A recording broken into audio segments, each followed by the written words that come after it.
Greeting. I do feel thirsty.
All fresh issues are sold out.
Guests of Cordona, the treasures await you. Collect them all and return for more.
Does it look remotely familiar to you?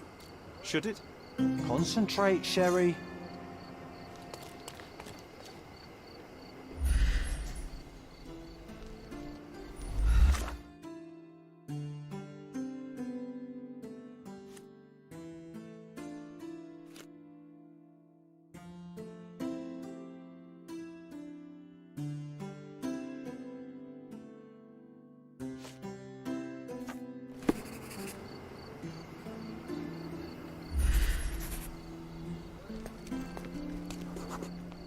A large crowd gathered.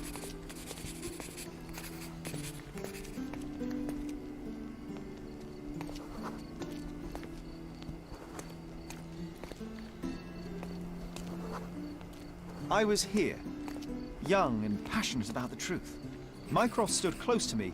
He was keen on my attending every official event, that I might prepare myself for the Crown service.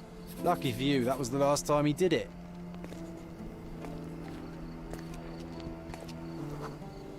There was a stage here, a tribune.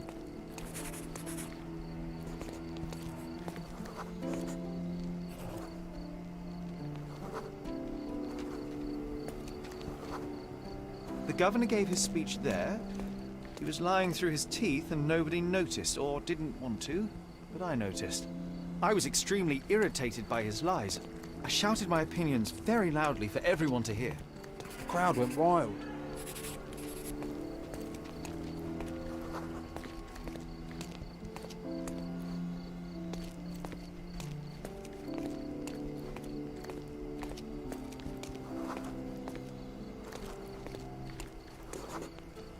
Mycroft was angry but calm.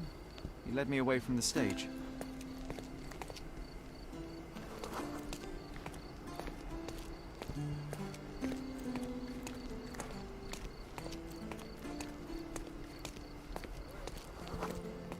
He told me that I should keep my mouth shut, that silence is golden. I couldn't stand for that. Behold, Sherlock Holmes's famous adherence to justice was born here.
All the newspapers are sold out.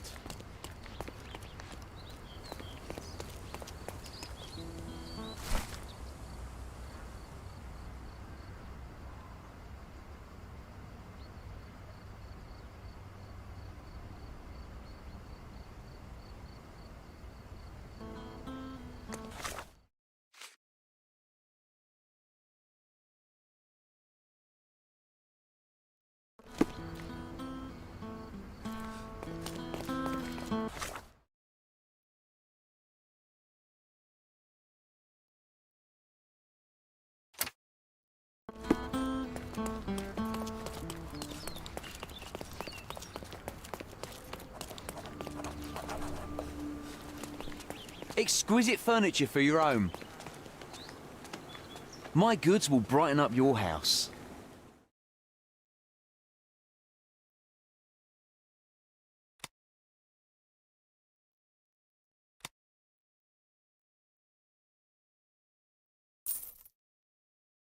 Enjoy your purchase.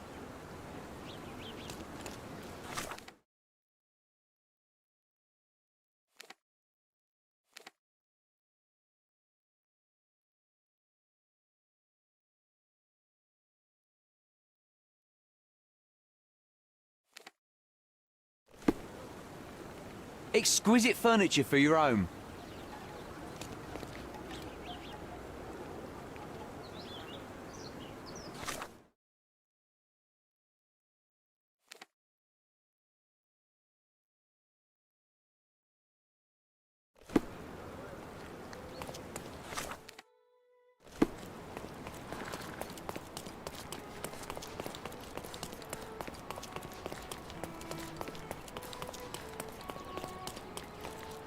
You'll never find such magnificent... My goods will brighten up your house.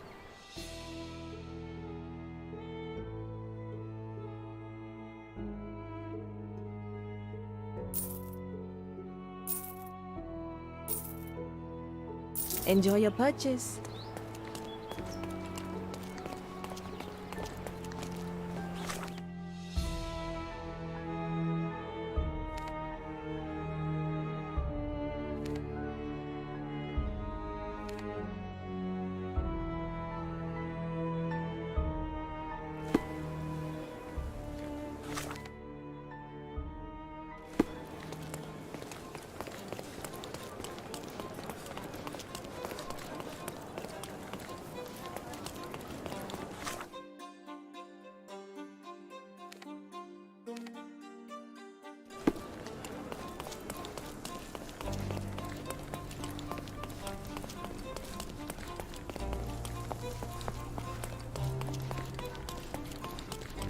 I'm having deja vu.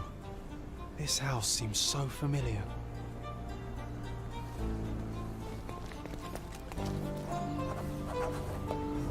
Greetings. Would you be here about my violin by any chance? I am. I saw from your posters that it was stolen. The name is Sherlock Holmes. Very pleased to meet you, Mr. Holmes. I'm Anthony Jones. But by the sounds of it, you haven't seen my instrument, alas. But if there's anything you can do to help locate it, I'd be most glad. Just tell me exactly what happened. How was your violin stolen? Some needy soul broke into my home while I was out. The only thing of value they took was the instrument. Did you report the theft to the police? I did, but they dismissed it as petty theft. Don't get me wrong, I don't blame them. They certainly have more important matters to deal with. It would be another crime if I let some petty thief get away with your beloved violin. Let me help you find it. Oh, thank you very much. I cannot tell you how grateful I am. Oh, come inside, I'll show you everything.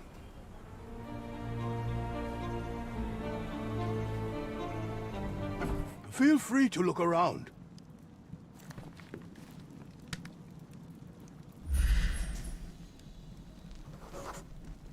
The door was kicked in.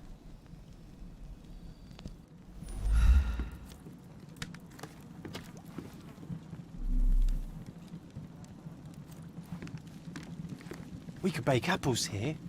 Or smoke a duck. Ooh, or make pizza. Do you like pineapple?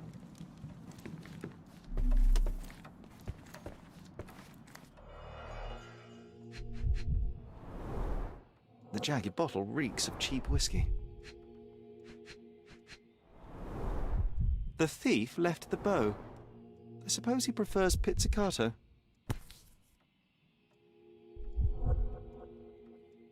The scrap of fabric is covered in white stains. Clumsy of a thief to cut himself on the glass he just broke. An utterly useless theft deterrent for a glass display case. Nothing was taken except for the violin. How odd.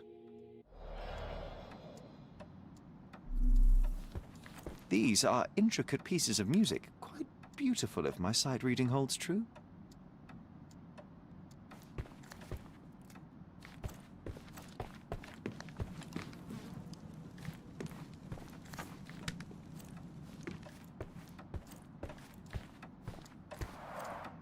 I see you've received many accolades. Ah, those are from a long time ago. I used to perform a lot in my youth.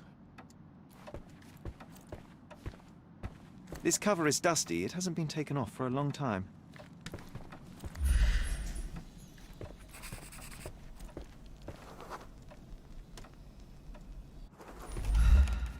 Anything else you'd like to know? You weren't here when the burglary happened, correct? I was tending to my wife's grave at the cemetery. I was only gone a few hours and locked the door before leaving. Does anyone else live here? No. My dear Emily died long ago. And God never blessed us with children. I used to give music lessons, but nobody visits me anymore.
The trail stops here among the waste.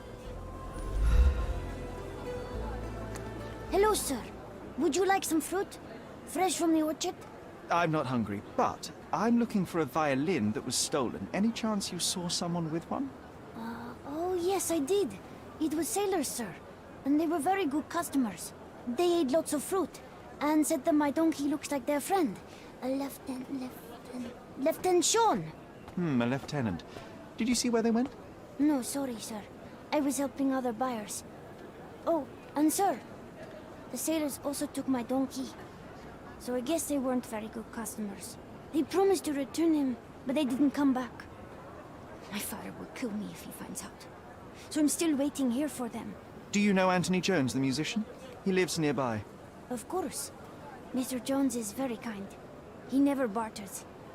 Funny you ask. I'm yet to crack a smile, so pray tell. Well, the first time they came by, the sailors mentioned something about music, so I told them Mr. Jones can teach them how to play. Wait, so what is his violin? Oh, You couldn't have known they would steal from the old man. Fortunately, you made up for it with your testimony. I'll find them and your donkey soon enough. Stay put.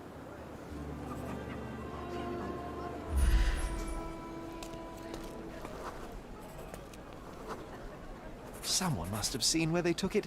It's a donkey, for heaven's sake. Are you able to help me? Mr. Fancy Clothes won't find any answers here. May I ask for your assistance? I don't think I'm rich enough to talk to you, sir. Everyone's looking at us, Sherry. You sure you know what you're doing? Help me, please. Mr. Fancy Clothes won't find any answers here.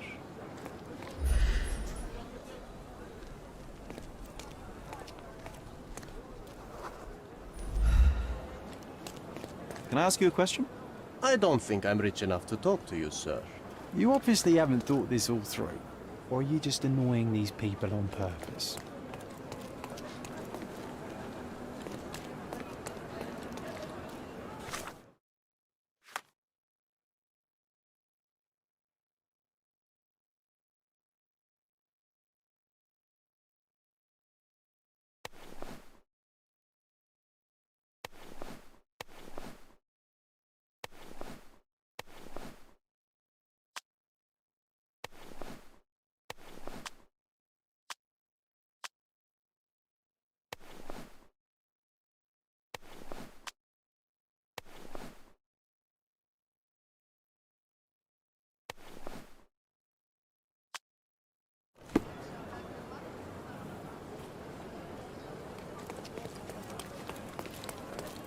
May I ask for your assistance? Mr. Moneybags, can I give you a piece of advice? You don't want to bother me. Excuse me, just one question. Excuse me? What? I'm not sure I know. Everyone's looking at us, Sherry. You sure you know what you're doing?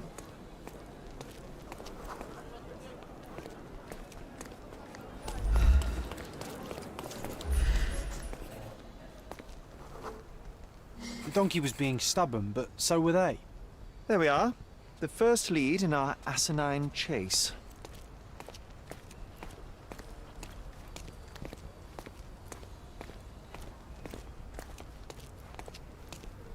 One of them lost his cap.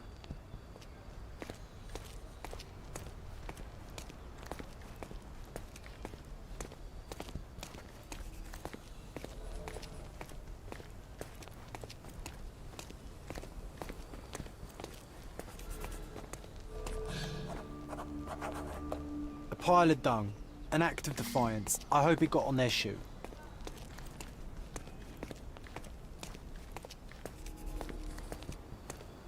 Another bottle of whiskey.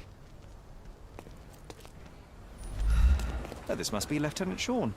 The sailors couldn't get him inside the tavern. Don't forget to point the boy to his donkey on our way back.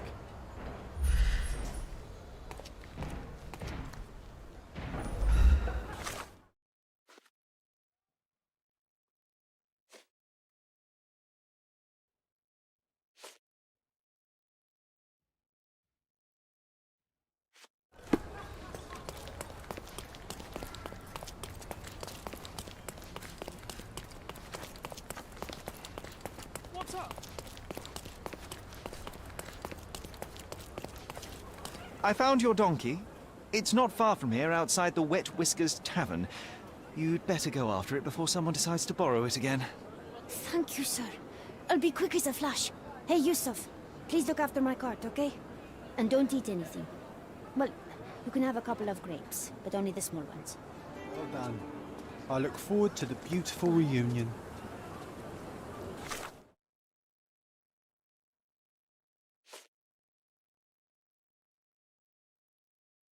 Zordu ama başardı. Bakın kim burada.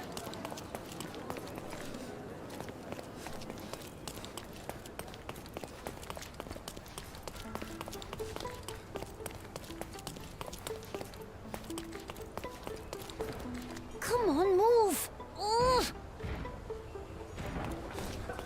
Good grief. Those drunks are wreaking havoc in there.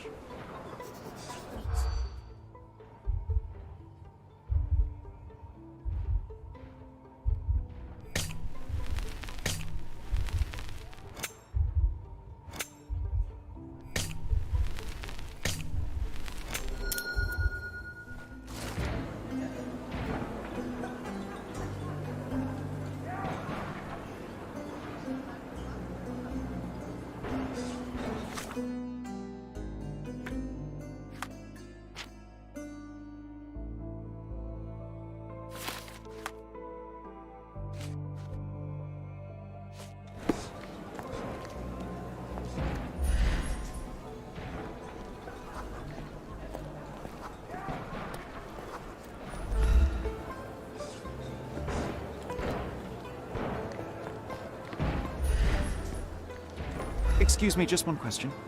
Please, don't get angry, sir. But I know nothing about this, I swear to you.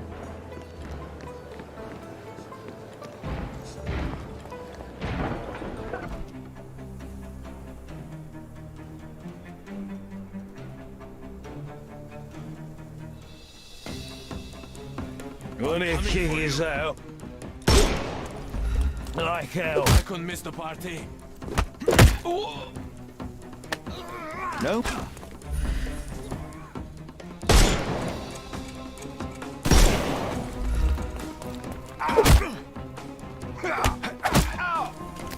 Too simple. I'm coming for you.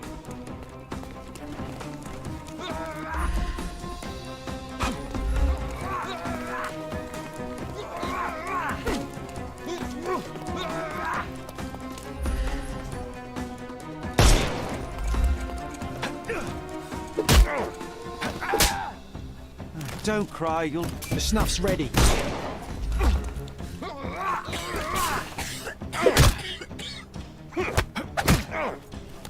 Don't bother moving.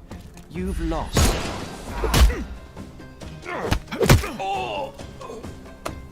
Take a rest, my friend.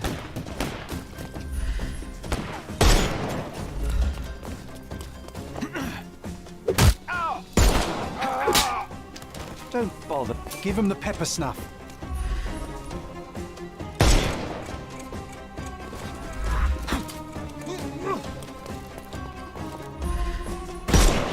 I couldn't miss the party.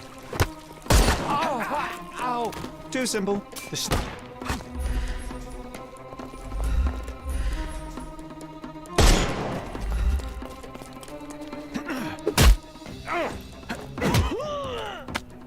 Don't bother. Give him the pepper snuff.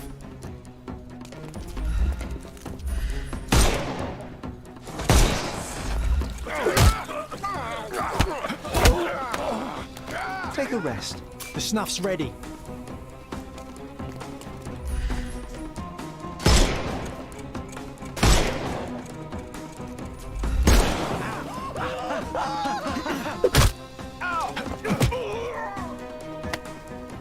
No? Give him the pepper snuff. Well, they left me no choice. I think I might be nearing intoxication myself just from the smell of them.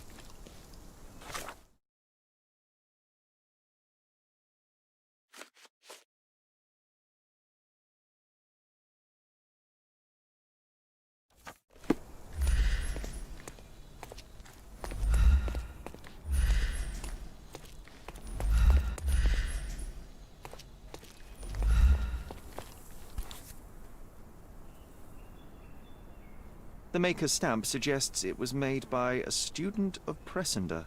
Quite a lovely instrument. And somehow, after all the mayhem, it's still in one piece.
Here's your violin, Mr. Jones.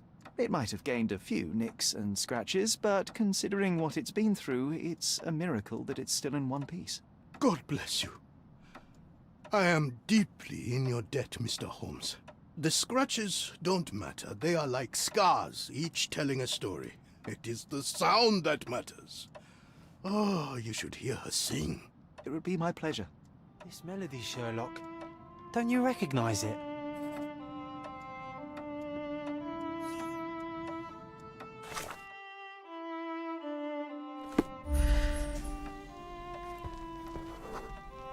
Look up, Sherry. There used to be an attic up there. We used to sneak in from the roof and listen to Mr. Jones play when we were children. You should tell the old man the truth. I think it will mean a lot to him.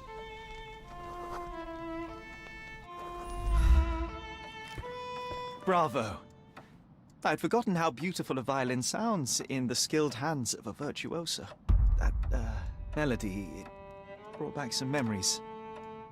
I have a confession to make, Mr. Jones.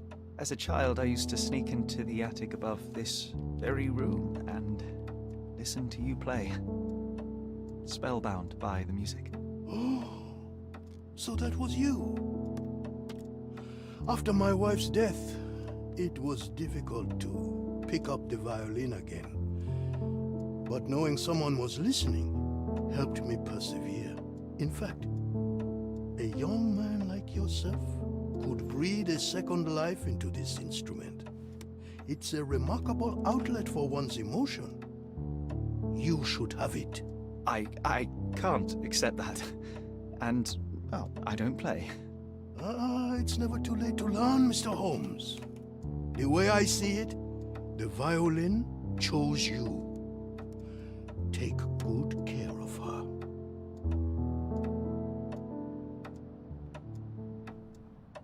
Sherry, I'm really glad we helped him. I hope you'll enjoy playing it as...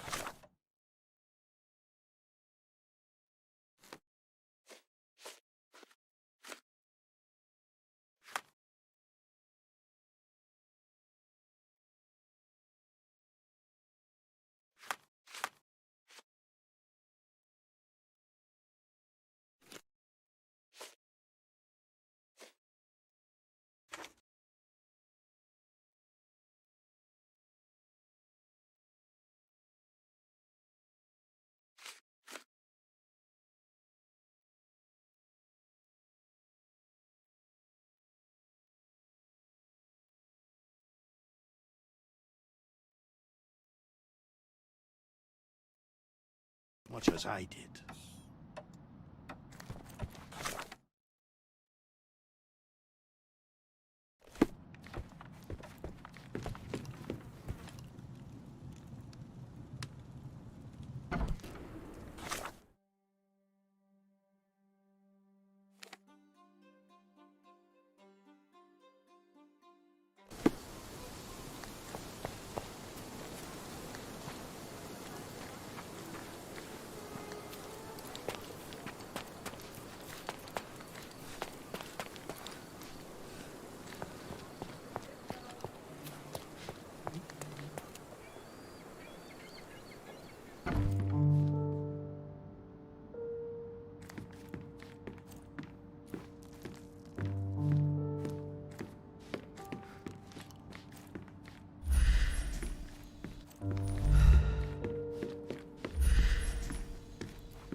This portrait was painted some time before my father's death.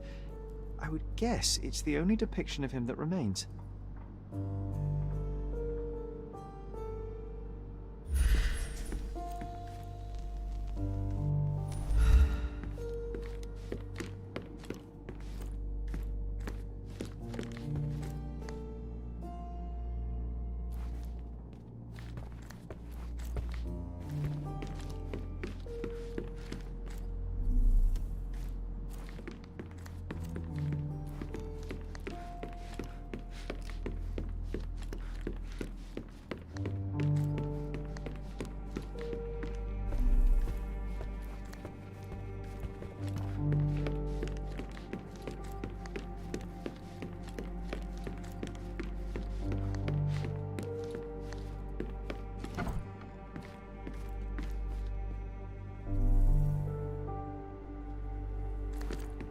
This time I was first to pick beds. This one's mine now. One of your early sketches of me. And a rather unflattering one at that. Just look at my nose.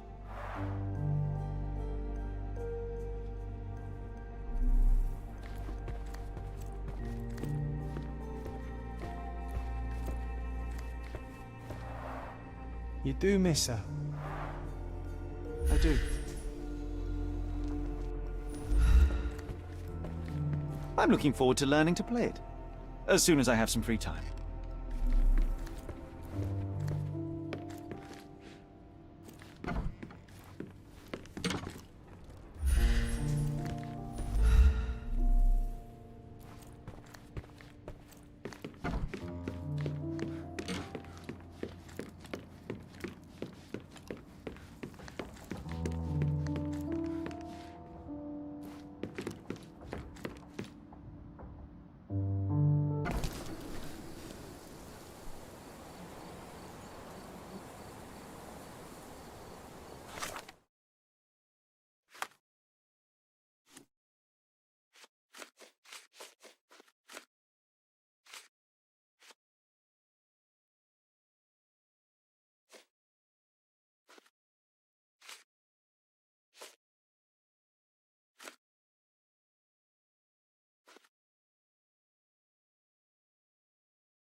Seni görmek güzel.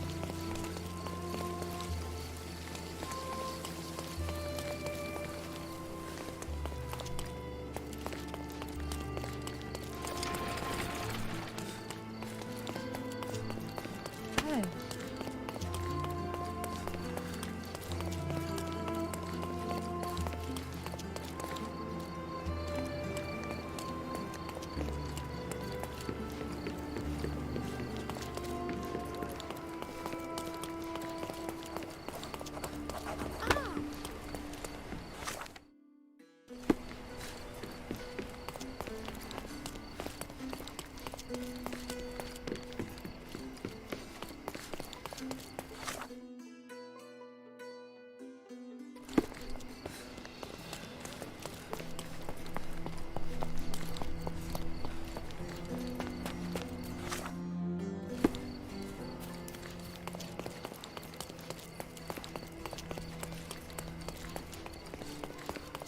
The best antiques in the district. My goods will brighten up your house.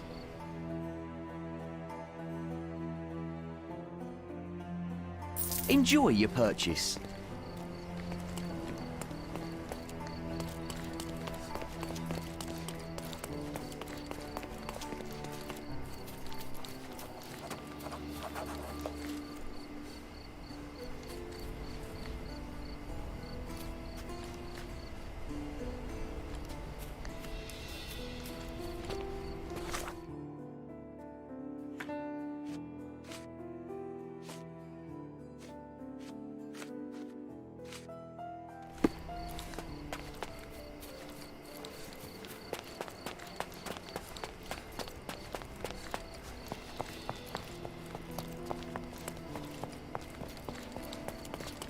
Hey.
It's you again.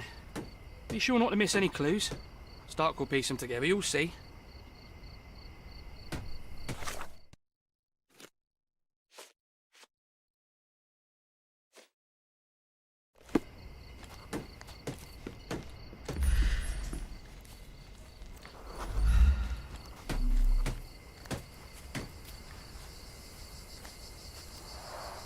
The man with the shotgun fired only 2 shots. Seems he was too busy bleeding to reload. Stuck deep in the wood.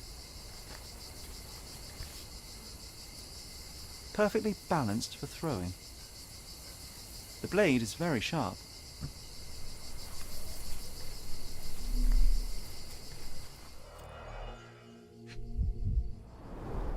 Two bullets hit the cart, no traces of blood though.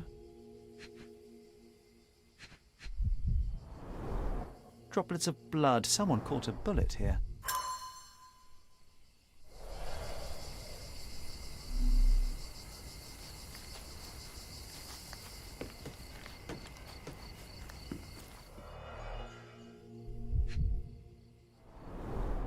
Huh. Some loot has been left behind. Whoever took it must have been in a hurry.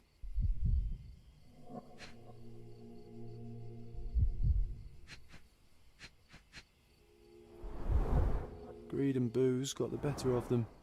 No wonder it ended in violence.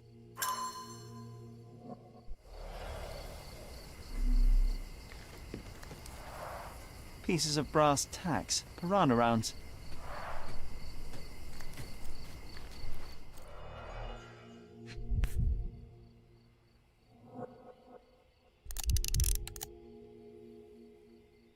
The shooter fired 3 rounds. A brand new Colt, .45 caliber. Bent glasses with cracked lenses.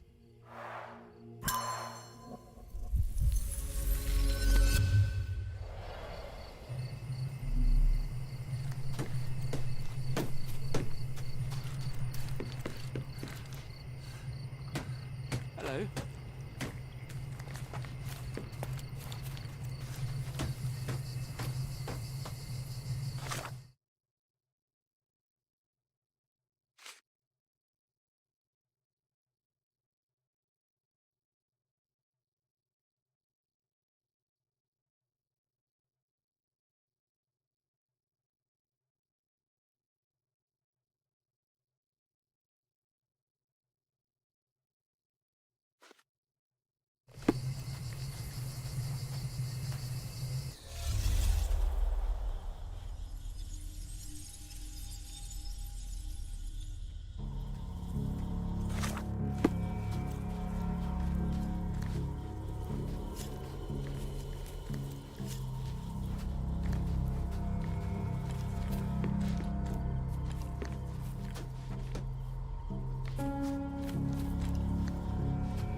The man with the shotgun was killed by a throwing knife to the neck, but not before firing at the man in glasses. The man in the hat took a bullet to his leg, but 2 other bullets missed. The report mentioned he was shot in the heart, but how? There's something I'm missing here.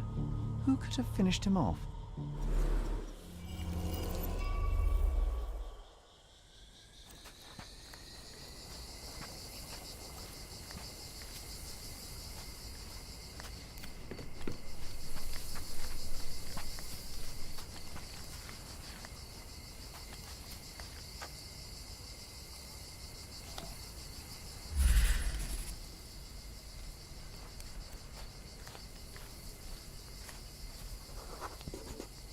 A police boot print.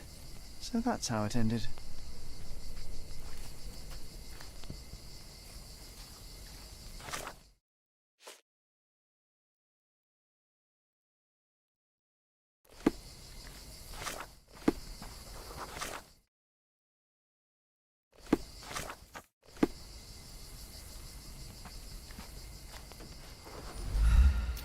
I just arrived here this morning.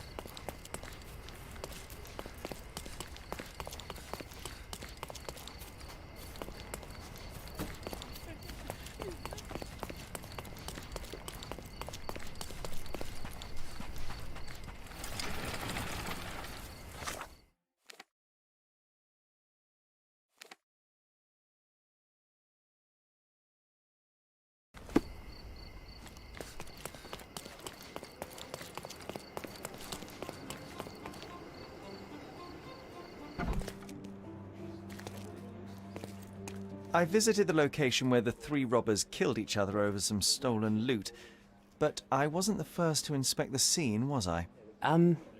No. Officer Schmidt arrived there first, just hours after it was reported. Poor Schmidt. That same day, he received news that his dear old grandmother in Austria had died. He had to leave for the funeral immediately. He is anything but poor. I doubt he'll be coming back. It was he who killed the last robber and took the loot for himself. Blast it. I knew he was acting suspiciously. He may be beyond our reach now, but I'll be sure to expose the little weasel when I write my report. Nice work. Feel free to take another case. We make a great team, you and I.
Are you lost, sir? Not at all. I'm right where I need to be. I'm Sherlock Holmes, by the way. Ursula Oni, the chief archivist. How can I help you exactly? I need to take a look at the history of Cordona and its islanders to retrieve some, hopefully, useful information. Your brother Mycroft told me that you were direct, and now that we've met, I can see that is true. Someone in our family has to balance the evasive nature of my brother. Well, may I use the city archives? You may, of course, but in return, perhaps dinner? That's a high price to pay for looking at your archives. I was teasing you. Pay no attention to me. I'm curious, how did Mycroft recruit you? I doubt you're a field agent. I imagine you work with intelligence. That's correct. Your brother noticed me when I tracked down a spy at the archives. That's how our cooperation began. And you? Did Mycroft force you into this? Not at all. We simply have a mutual interest in someone. Or something. Of course. A fruitful and willing collaboration, I'm sure. Well, I'm his younger brother. I have to accept the consequences of being a close relative of an official figure. I suppose, in a way, we are colleagues, Mr. Holmes. In the remotest way possible, Miss Oni. Have you found anything helpful?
With your love for archives, you would have made the perfect bureaucrat.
Merhaba.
Another treasure located. Let's celebrate.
I remember the monument, Cordona's legendary pirate, the Robin Hood of the place. Do you recall it, John? I do. I wonder if... What is that?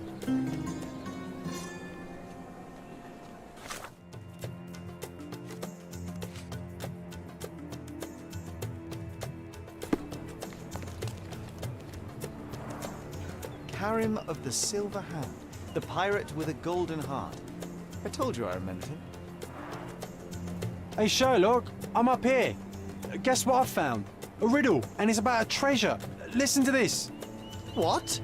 John, you've surpassed yourself.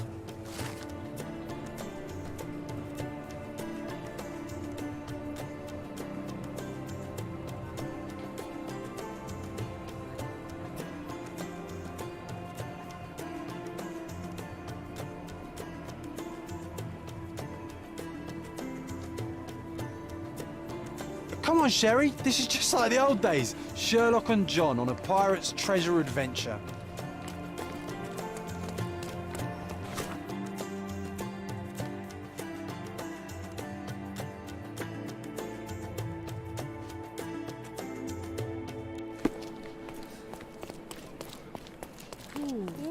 From day to night, idols.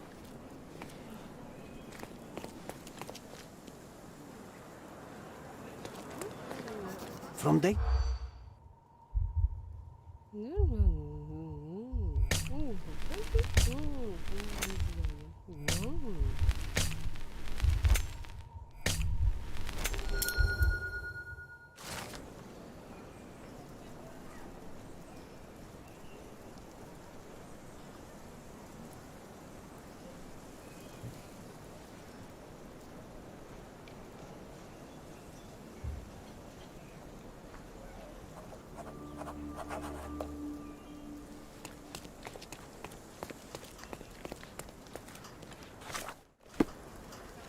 You're being an eyesore.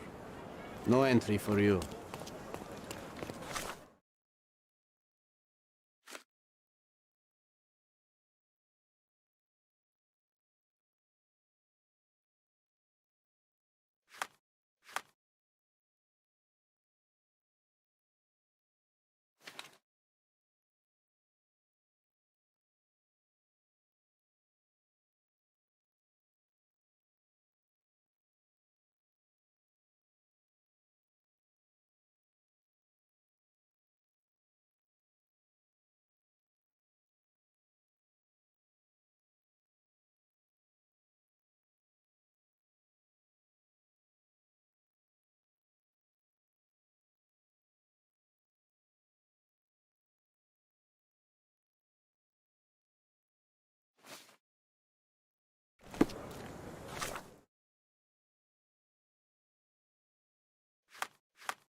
Don't miss out on my unique Come, come! clothes. Decorate your house in Merhaba. It's a good day for a purchase.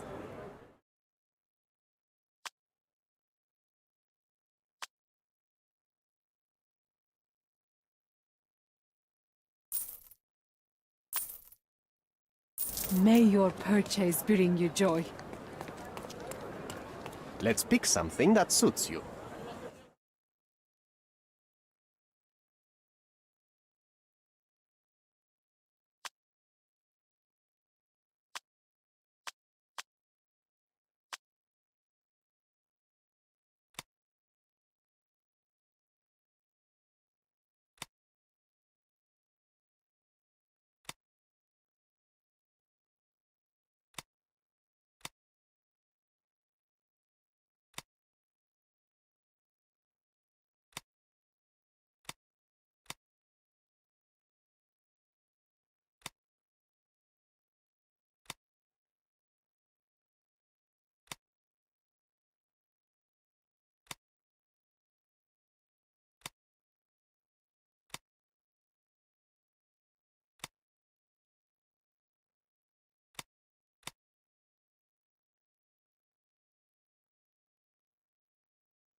A good choice. A good choice indeed.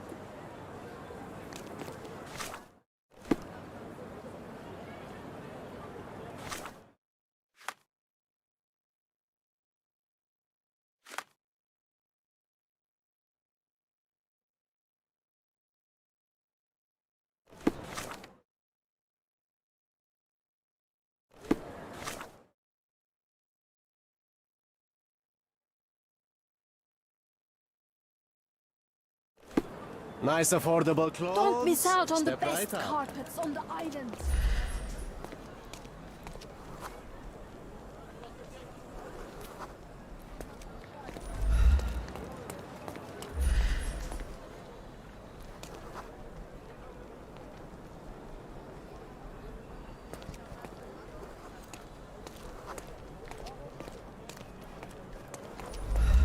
Sir, kind sir, might I steal your attention? I am not buying.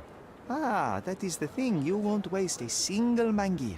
I am a digger, you see, and I have heard of a dig site so deep it clogs your ears. I want to be there. Why are you telling me this? I have heard of a man recruiting for such a dig. A man with a scar, such as the one that you're hiding. And your boots are dirty with the deep clay I am so familiar with. Oh, I hope it wasn't too rude of me to point that out. You have a good eye. And you just want to dig? Dig deep and that's it? What's the catch? Are you in desperate need of money? Oh, there is no catch, sir. I won't even ask for advance pay. Just give me a shovel and I'll dig a hole like you've never seen. Huh. Is that so? Well, I have to ask you an important question first. Would you be fine working for Brits? I am all for them. Well, you say that, but can you prove it?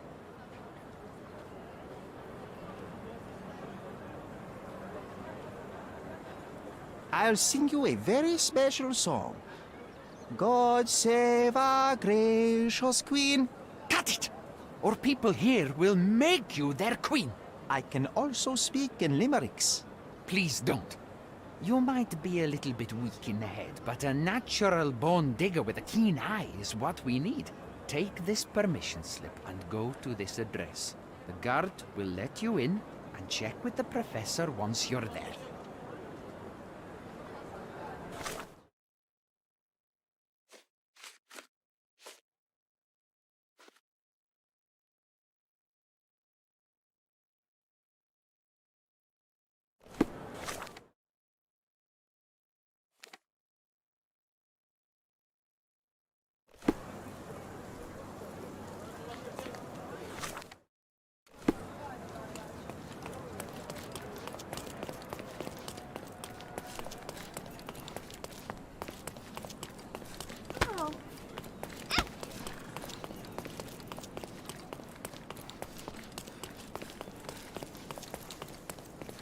Stop loitering and get inside.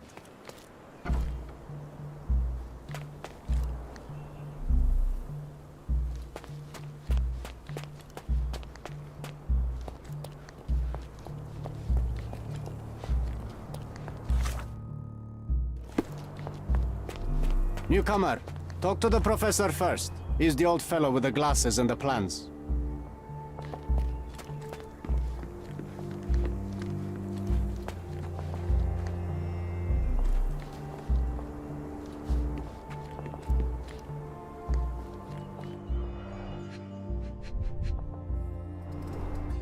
Straw dolls. Eerie, but effective for a scene recreation. Oh, I want one of these. Or two.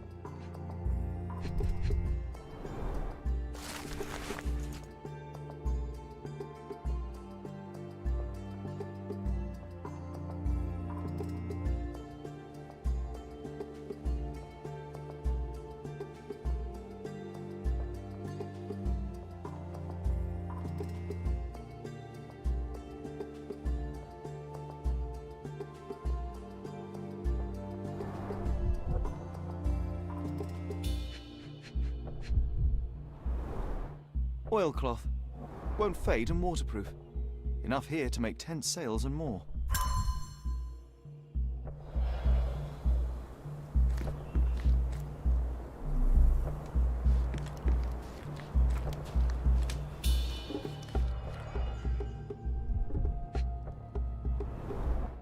This reminds me of my father's room.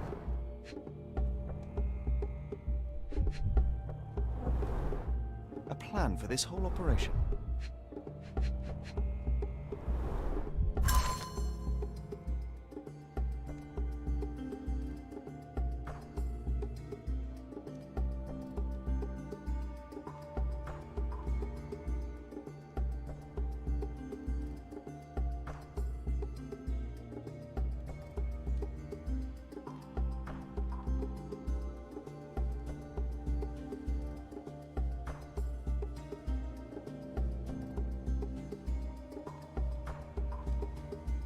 This might prove useful.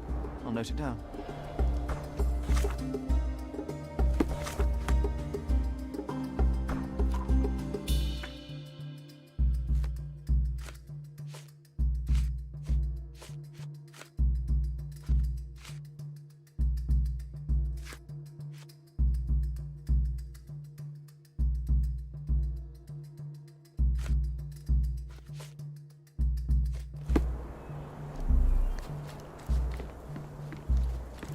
Don't touch anything here. Get back to work. Where's the fire in your eyes? Where's the smile? I am sick and tired of seeing apathy among the new workers. Sir, believe me, I do have the spark. I want to start work straight away. It's as important to me as it is to you. Ah, that's the spirit. I'm on the verge of a great discovery.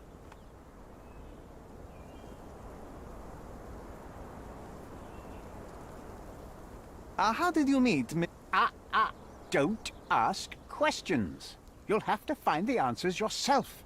I'm not a nanny. I'm a busy man who is changing the course of history. When was the last time you saw... Young man, you're disappointing me.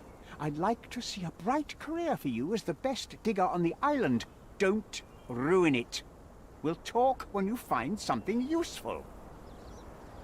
I am ready to work. Splendid. Do you know what I am working on?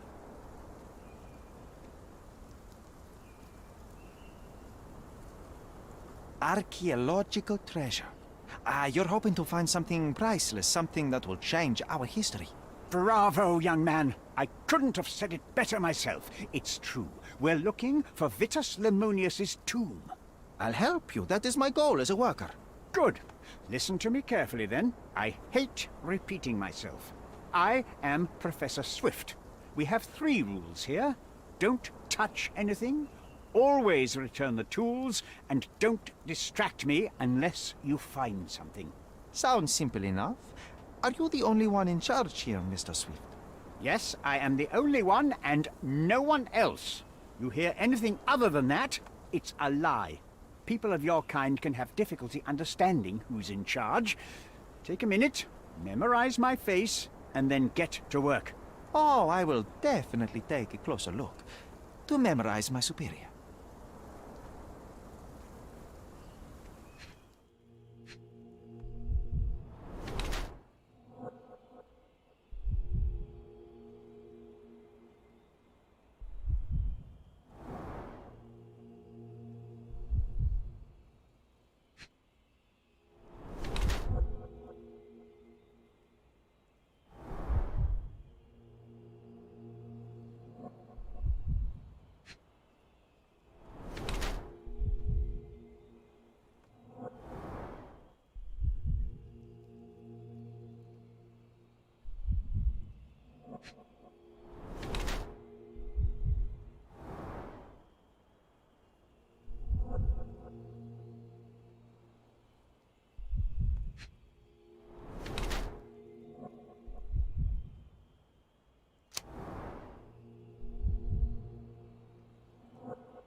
I wish I could be as passionate about something as you are, Mr. Swift.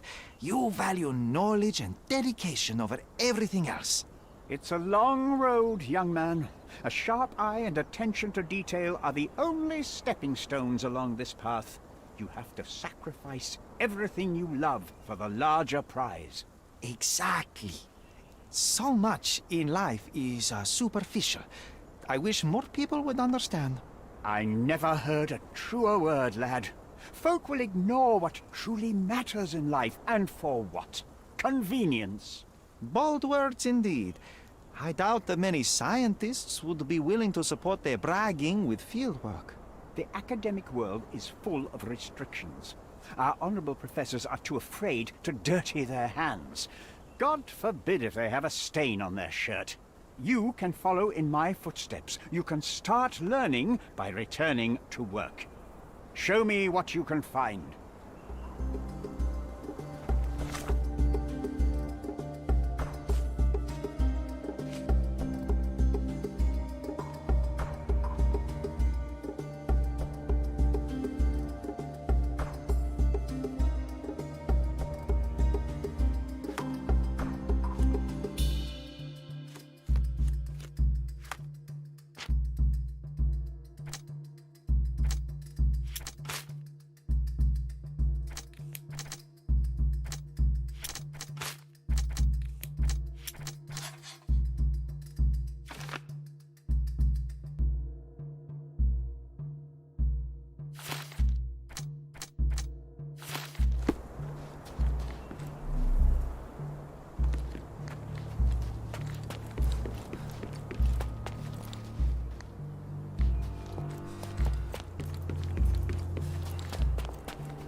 sharpest pickaxe. A guilty pleasure of the real archaeologist. Missing your Laura, Mr. Swift? Who knew archaeology could be so exciting? Exciting is certainly a word.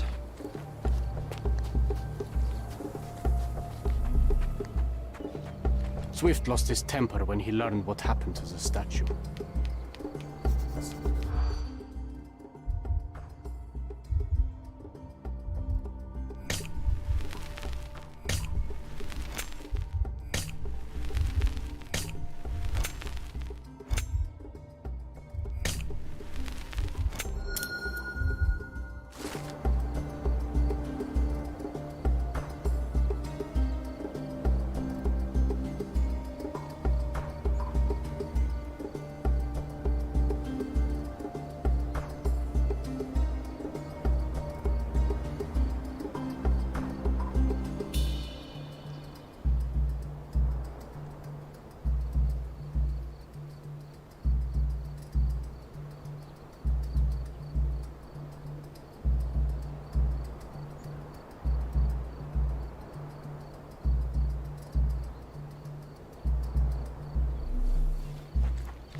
Quite daunting to see how deep the dig is.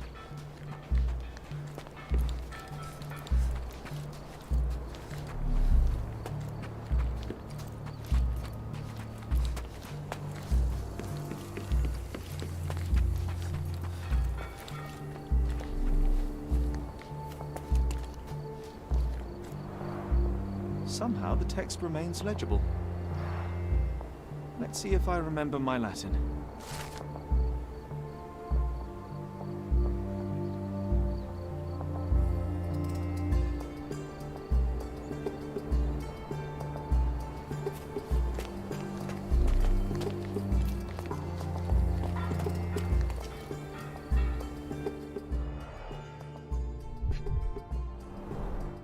A sickle for harvesting. The ancient Romans honored the seasons. A goddess? A mother? Someone's wife?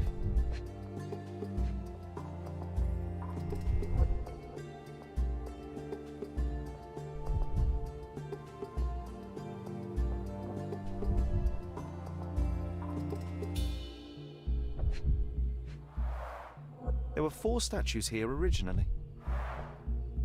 I wonder what the 3 other statues look like. I see now. Mr. Swift didn't realize the significance of the statues.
It seems everything's in place.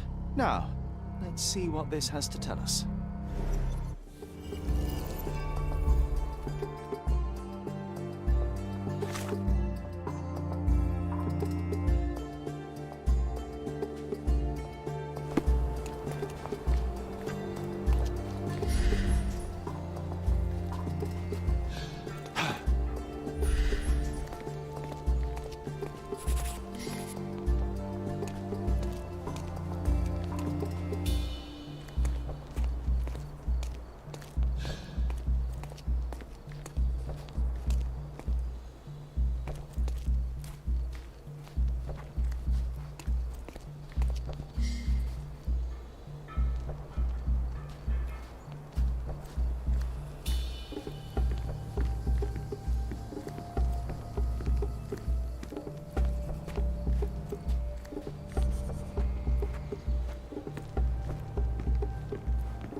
Here is your discovery, Mr. Swift. Hey, look at this.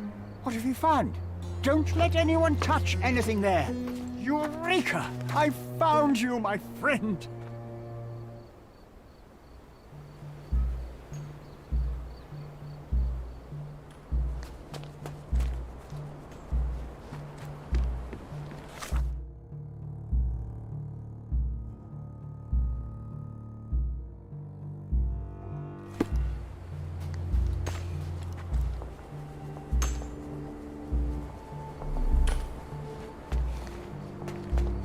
Don't just stand there. Help!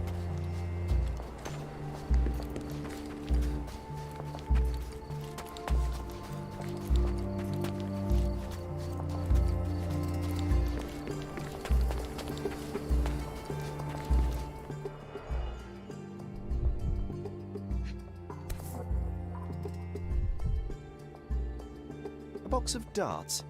Handy against rodents of all kinds.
Trying to take over my research, are you?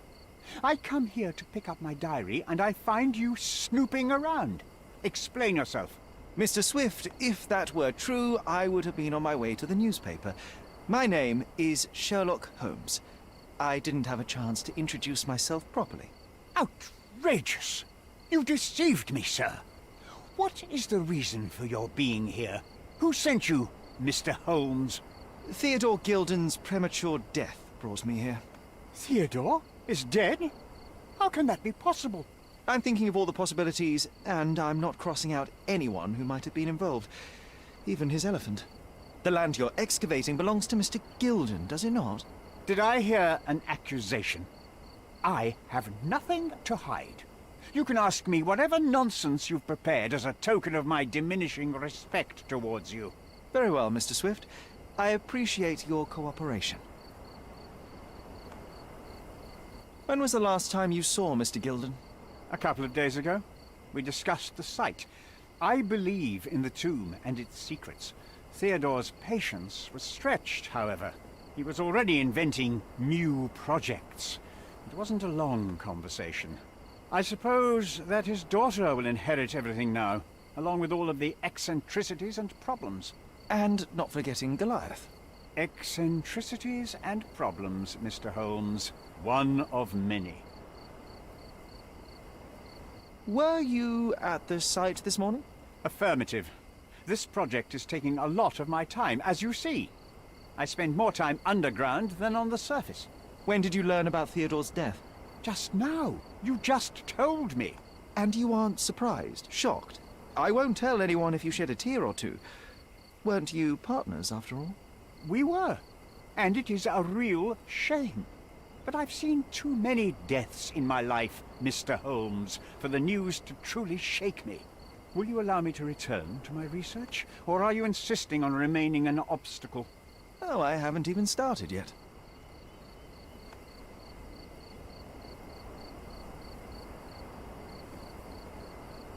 You have a weakness for nostalgia? Or, rather, do you use it to record a list of enemies?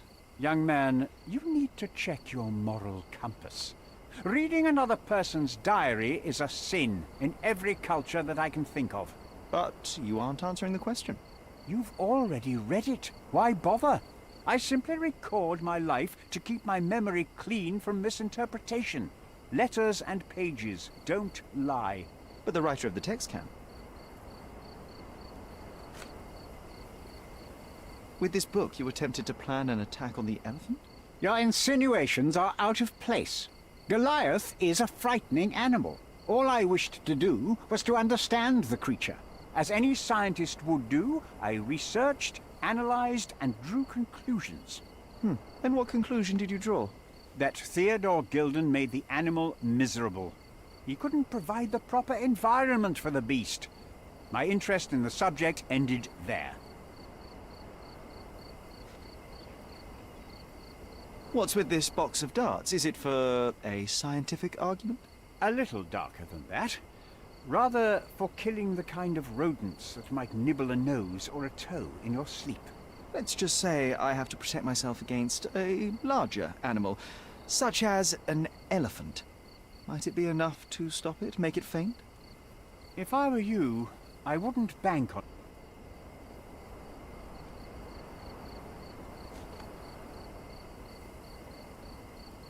I've nothing to add. I'm a busy man. As far as I can tell, you're a man of the academic world, so this book about Nabe and Laura is just an empirical study? What? That nonsense? I'd prefer to lose my eyesight than read such trash. So, you know nothing about it? I know nothing. I wish I'd never heard of it in the first place. This caricature of science. Do I hear traces of envy? You're still relatively young that you might find your own Laura. Perhaps I envy Nabe, for I cannot simply blow people up for distracting me. That's all. You happy now? Wonderful. I've nothing to add. What's with this intricate recruitment process? Pro-British workers charge less? As a head of this organization, I need to secure a productive environment. It's impossible to do so if there are political differences, especially here, where the native population doesn't support our efforts to find the ancient artifacts. Decent pay can also stimulate productivity and shut down any political discord. Hadn't you thought of that? You're young. You have time to fritter and fight with everyone you meet. I don't have such a luxury. Our workers receive enough pay for what they do. So don't start a discussion you know nothing about. I've nothing to add. Have you seen this person before? The one beside Imogen Guild? No, but he's with Imogen, so I suppose that he's a friend of hers. That girl always has her head in the clouds. I could have said Theodore was different, but that wouldn't have been entirely true. Away with the fairies, was he? That's one way of putting it. Either way, I don't know much about Imogen's life or her friends. The type of elite that pretends to be educated.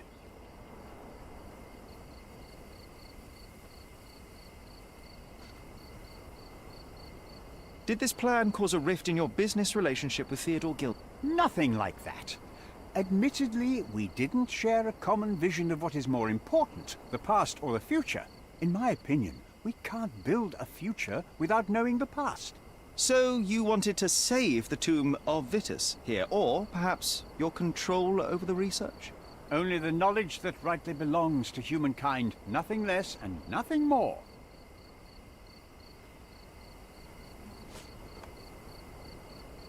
I'm a busy man. I'm a busy man. Eldon's elephant is quite an unusual addition to Cordona's fauna. What is your scientific opinion on that? No matter how much Theodore loved it, it still remained a wild animal trapped inside a stone pen. Goliath needs savannas, fields, lakes. I'm sure that Goliath did not have a plan to kill his owner to head to the savannas. What do you think? No, animals don't kill in a typical sense. I can only presume that it tried to protect itself from captivity, from Theodore. It was a gilded cage that was predestined to break. Remember one of the rules? It seems that you didn't return a tool. Is this knife your... Do I look like a fellow who carries a knife? I don't need it. There are plenty of uses for it on the site, and outside of it. I have other people to cut ropes for me, Mr. Holmes.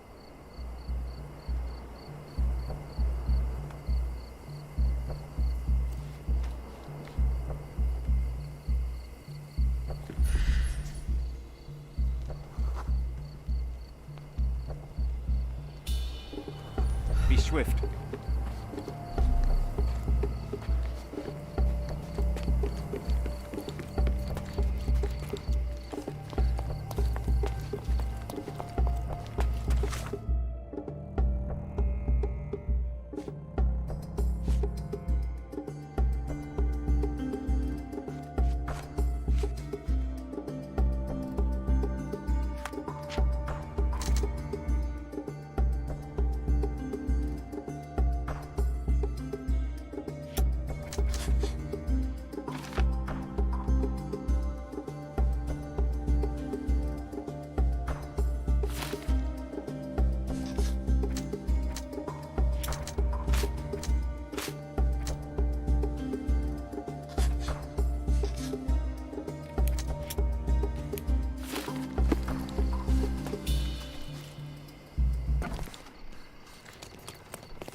Do you know anything about this?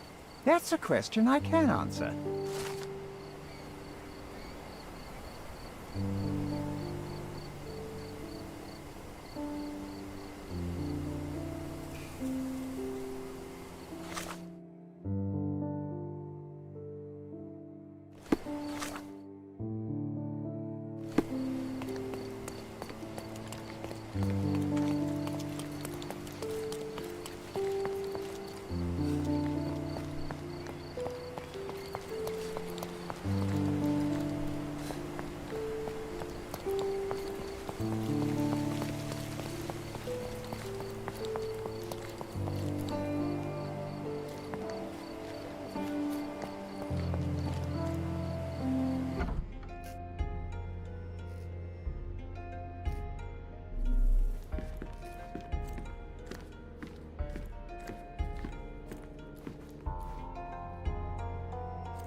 Bloodied bandages. Has someone been hurt?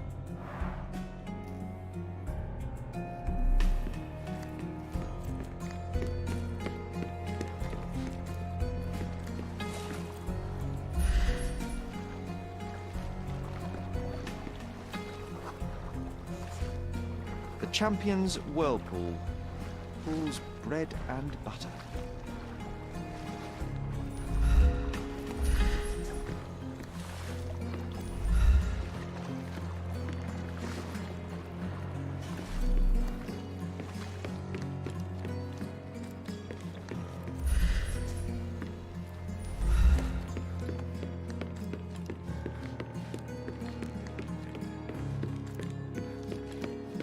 Where would a champion hide a key?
I hope Paul is more skilled at yachting than he is at hiding keys.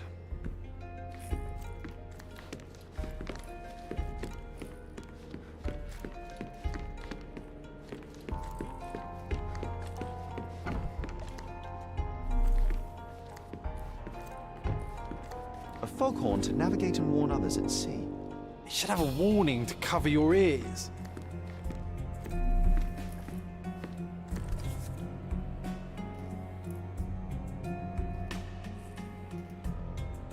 Sails of Hatred. I suppose there is something for everyone, including champions.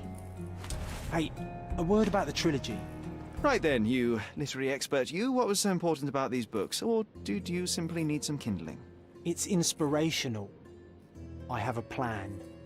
Are you listening? I wish I wasn't, but I am. So, we catch a monkey, a langur, for example, then we extract some blood from it. What? Why? It will make us forever young, Sherry. Page 127 of the second book. Oh, I am so done with this. No, wait. Then how about we make a wax statue? I've stopped listening, John.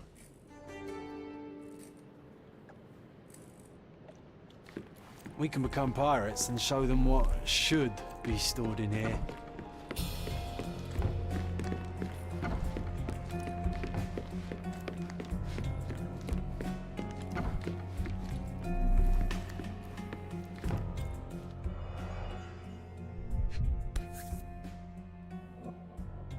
A box full of darts. Each has a needle and can be loaded with drugs. An expensive set of tools for woodwork. An amateur wouldn't know how to use these. Shipbuilding, shipwright's tricks, sail weaving.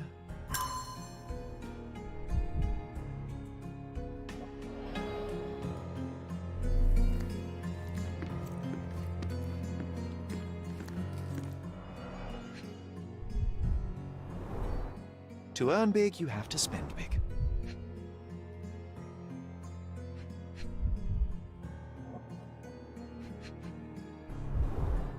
Old betting slips. Paul always bets on Whirlpool. One victory after another.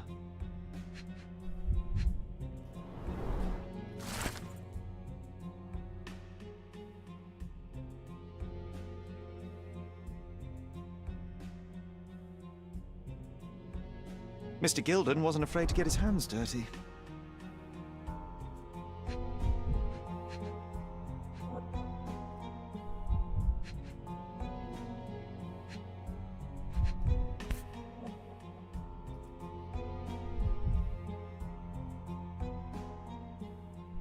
Additional earnings to sweeten the victory. An interesting place for a message to a champion.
Another treasure located. Let's celebrate.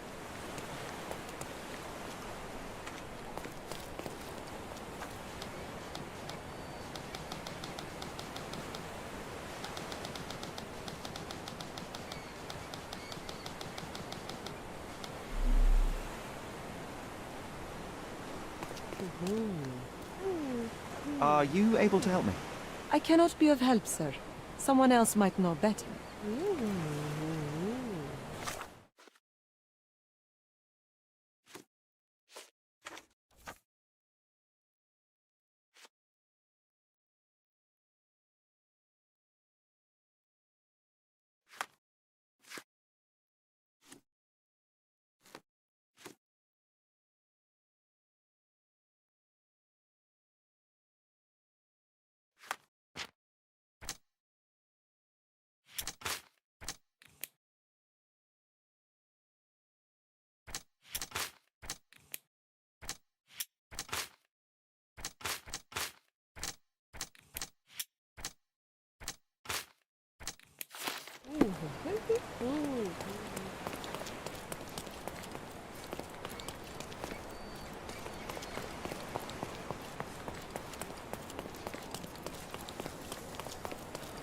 Is this familiar to you?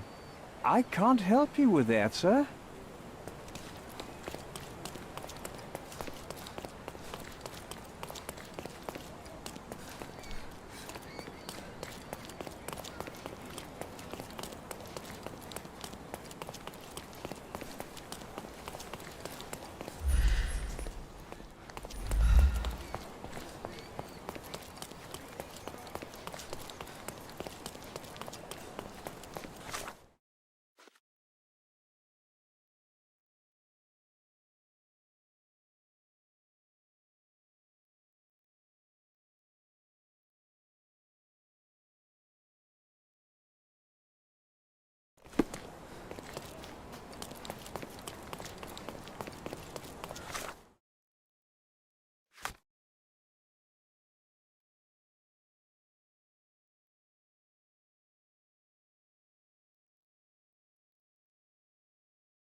May I ask you something?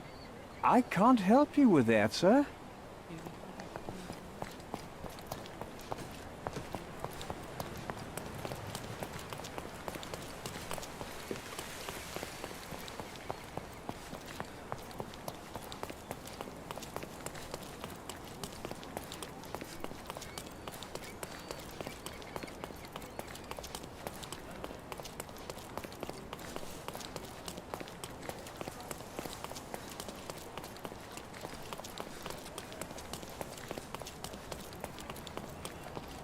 Nice to see you.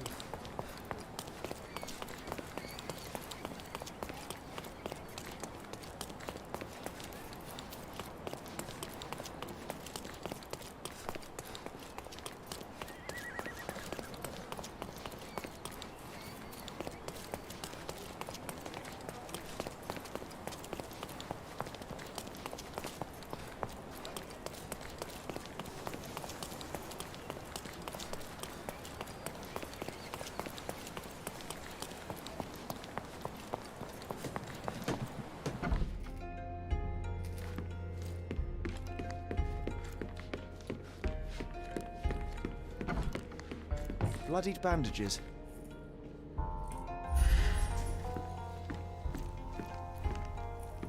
Bloodied bandages.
I've nothing to say about this. I don't have any thoughts on this. I don't have any thoughts on this. I'm afraid I can't add anything useful. I'm afraid I can't add anything useful. I'm afraid I can't add anything useful. I don't have any thoughts on this. I'm afraid I can't add anything useful. I'm afraid I can't add anything useful. I'm afraid I can't add anything useful. I don't have any thoughts on this. Have you seen what your father sent to... This is despicable. My father was never a gentleman, but this crosses the line. I knew that father wasn't fond of Paul, but this is just awful. If only he could have seen how good Paulie is to me.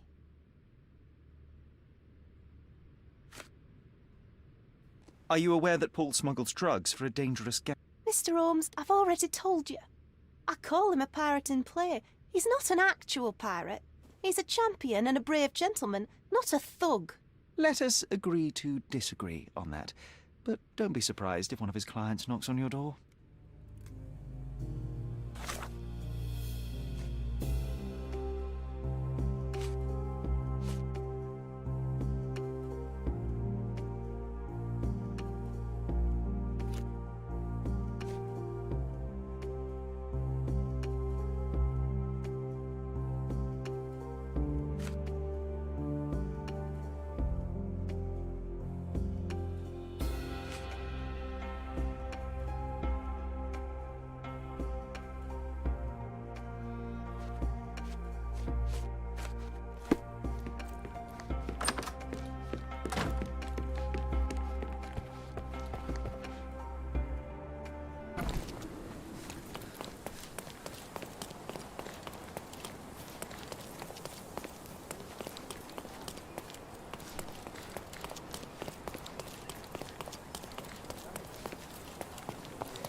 Well done, Sherry.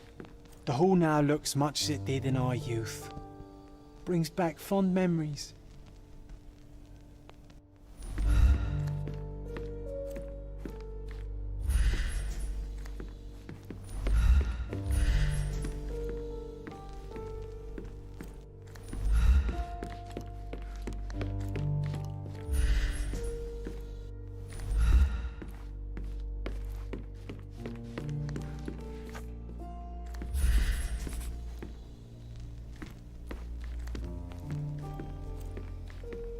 Home sweet home, Sherry.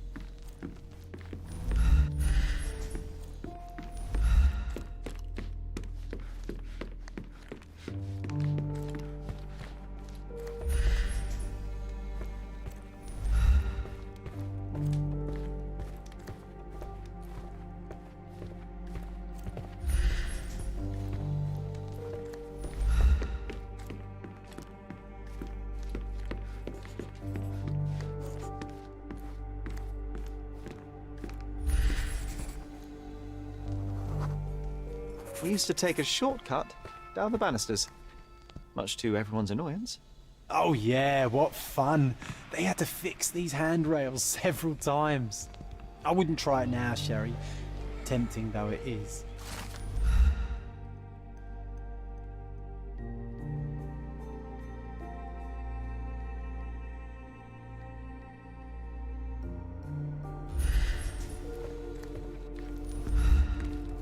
This portrait was painted some time before my father's death.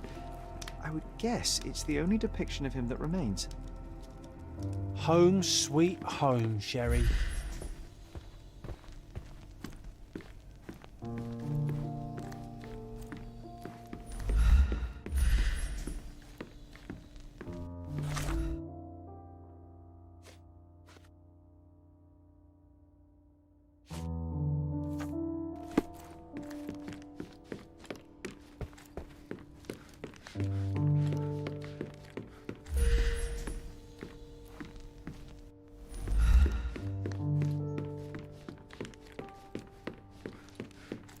I can sense an incoming memory, Sherry.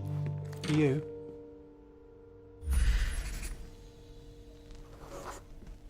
I was so frustrated to find only one bed in this room. Mycroft initially refused to bring another for you, but after a week-long dispute, he gave in. What a stubborn man. How well do you think he would sleep without a bed?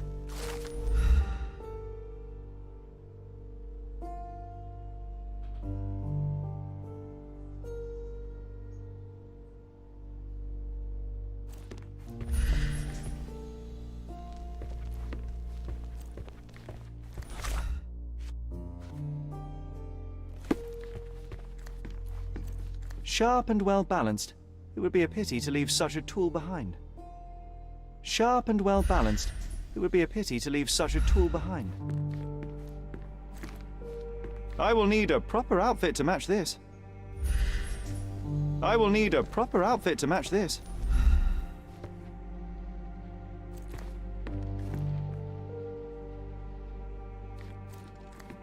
I'm looking forward to learning to play it, as soon as I have some free time. Sharp and well-balanced. It would be a pity to leave such a tool behind.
A typical tea tin.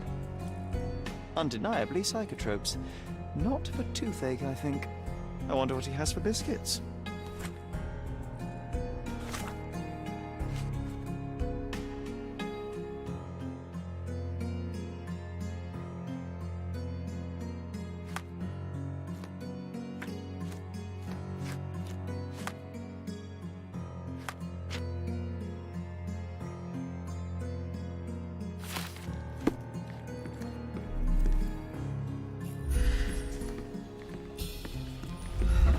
Oi! Hands off my possessions before you lose your fingers. Are you illiterate? The rules are written everywhere. Ah, Mr. Pearce, the cabin boy himself. Champion, you mean? I was right. You are illiterate. I think a couple of shiners might teach you.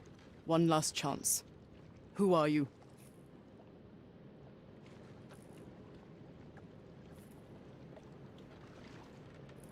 I'm Sherlock Holmes, a friend of our mutual acquaintance, Miss Imogen. Look, you artichoke. Imogen has no friends. Except for me. If you must try to insult people, it's better to know the meanings of the words that you're using. You fancy you could teach a sailor to swear? Go ahead. Show me how inventive you are. Stand still for a moment.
So, a woman wishes to become a real criminal, and smuggling is a stepping stone towards that?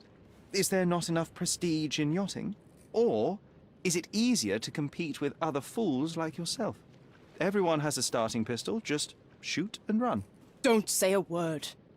I don't know where you're getting half of this nonsense, but you're on some thin ice here that I'm willing to crack. Damn you, Paul. I'm sick of... Who's this peacock? Does he know who I am? I definitely know who you are not. You're not a dictionary reader, at least. I wanted to see how you... pals interact with each other in your natural habitat.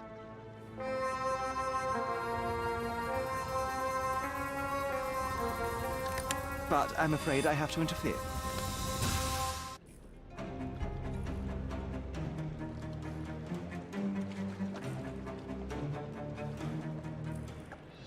I'm coming for you.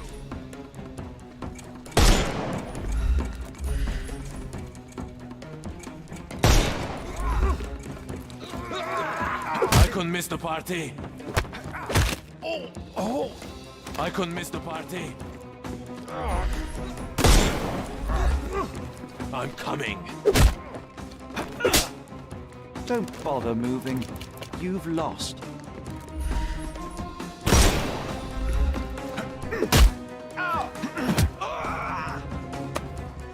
Take a rest. The snuff's ready.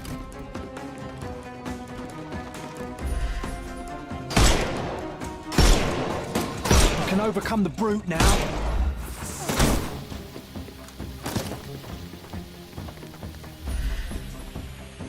Time to knock this guy out.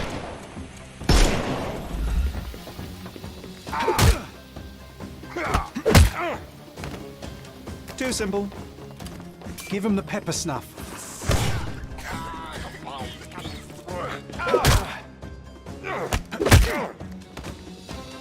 Don't cry, you'll live. The snuff's ready.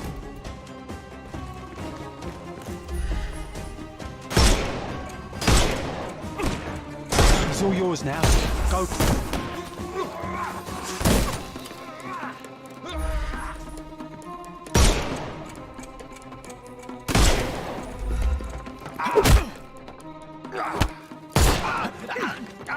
Too simple. Give him the... May I? Don't bother, move. The snuff's ready.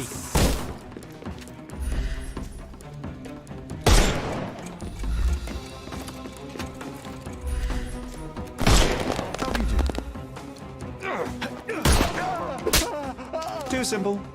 Give him the pepper snuff.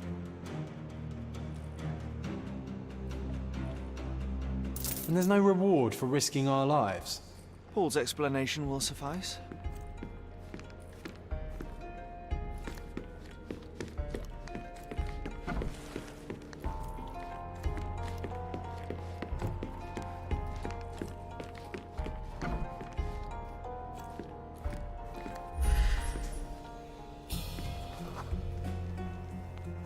Your fellow mariners have a strange way of showing hospitality. They were not my friends. Are you sure? I would rather risk my neck for someone who's at least honest and thankful. Perhaps then don't enter someone's life and be so judgmental, pretending you're better than they are. Then give me your perspective and allow me to see through your eyes. What were you doing this morning, Miss Pearce? Don't call me that. I'm a champion. I was sailing. The other club members told me that you missed the race this morning. Do champions not need to practice? Ugh, you've talked with them already. No, I wasn't racing. I visited the doctor after that attack on me, and then I had to honor the deal with the bandits you just took care of. I tried to tell you before, but your partners interrupted. Have you heard the news? Theodore Gilden is dead. Do you have anything to say? Well, what a shock. To me, he was an angry old ogre. Good riddance. Was it Goliath that killed him? Did it crush him? Break his bones? Come on, tell me. I want all the details. You have an unusual way of showing grief. Imogen wouldn't appreciate that. But yes, the animal could have been involved. It's poetic in a way, isn't it? It takes a beast to kill a monster. I wish I could have been that elephant. You're asking for trouble with this smuggling business. You'd better leave it before they smuggle you out in a barrel. Don't patronize me. I've only ever had trouble with law-abiding citizens like Gilden and you, never bandits. So ask me anything you want, and then get out of my sight.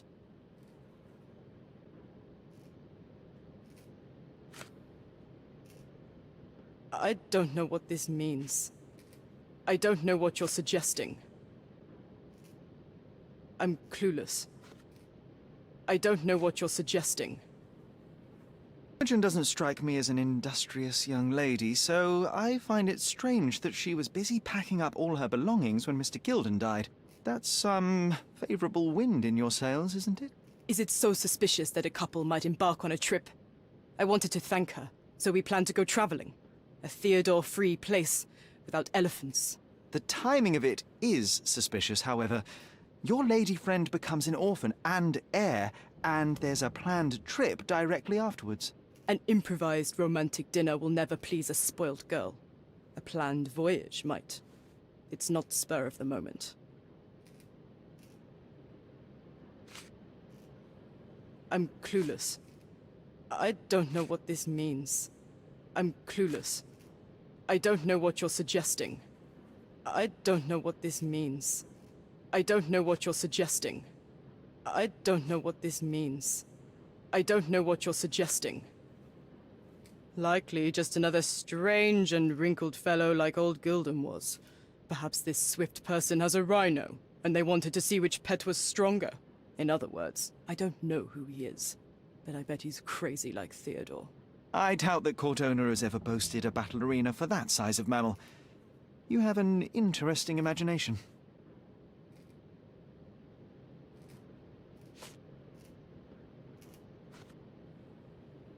What can you tell me about the elephant? He's smarter than some people here, including his owner. Although I feel he could be dangerous, no matter how much he's fed. Why is that? Have you ever seen Goliath attack anyone? Well, not exactly. But I saw it, abusing some poor tree during one of its walks with Theodore. The expression on that old ninny's face was priceless. But it wasn't funny to look at. Believe me, it was frightening. Does this knife seem familiar? I didn't find it in your competitor's back, to be clear. This knife is as blunt as your humor. It's a bosun's knife, but it's not mine. I wouldn't be so careless as to mislay my tools.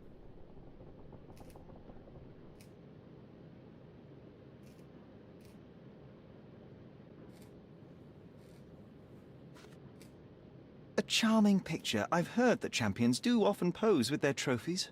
Cheeky. It is a lovely trophy, though. I'm sure you will agree. What is it that you like most about her? Her naivety? Her father's money? A somewhat difficult choice. Especially now that her father is out of the equation. Between yachts, darts, and notes from bandits, I've discovered many fascinating facts about you. But this, an installment of Nabe and Laura's adventures. Why did you sully your library with this? It's a gift from Imogen. I didn't buy it. I might have turned a couple of pages, but nothing more. I swear. I will give you the benefit of the doubt, but your literary taste has put you on my blacklist. Look what I found. A box full of darts. Hey, that's mine. I confiscated it. These darts appear to be filled with something. Poison? How powerful is it? It's strychnine. Enough to instantly kill a small rodent. I haven't tried it on a human. Yet. I hope you know what you're doing. Could it immobilize a larger animal, say, an elephant? I've never tried, but I have wondered.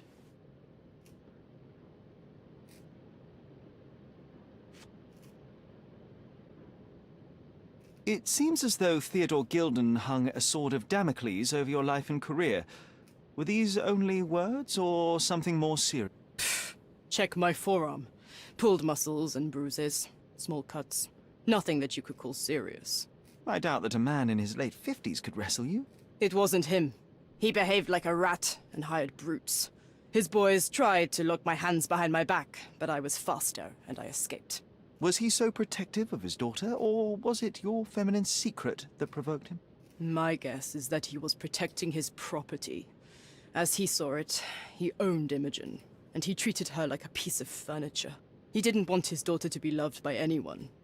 What's more painful is that Theodore didn't allow me to love his daughter. Typical. I'm not sure that your relationship with Imogen could be described as typical.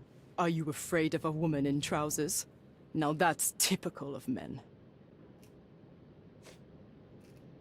You smuggle illicit psychotropes on your yacht. Not a delivery for the hospital, I'm sure. Of course not. I've had to cut corners to earn some money. How might a person afford to pay for a yacht in an honest way? I don't know, although I'm smart. The buyers are my customers. Adults who are willing to pay for their pleasure, or weapons for jewels. Whatever they want me to deliver. Nothing criminal. Well, it's your lucky day. I'm not here because of smuggling. Have you tasted this tea yourself? I wouldn't have been a champion if I had used it. It's just a side business that keeps my career afloat. It's quite expensive to compete in yachting. Sometimes I cut corners. Such as fixing Whirlpool yourself? Exactly. And sometimes I just have to pay. That's how I earn money. I don't sell slaves or take the last mangear from a poor family.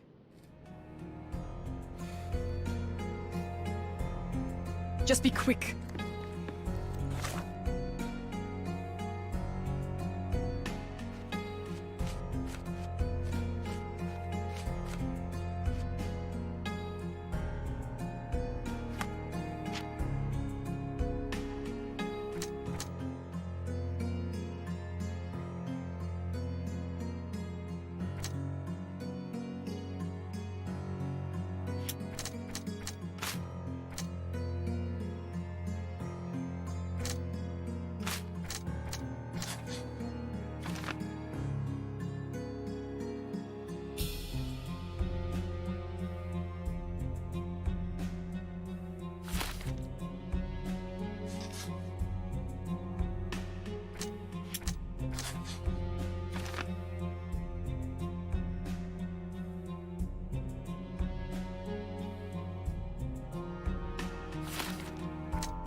It might fool an elephant.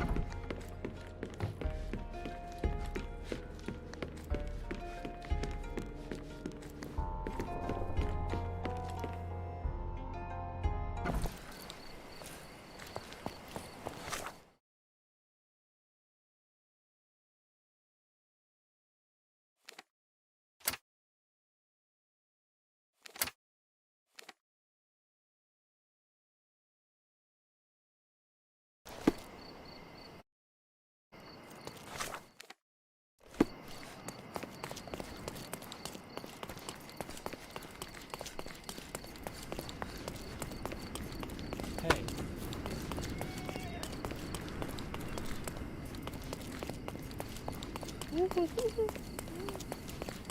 Stop shirking. Get dressed properly and come inside.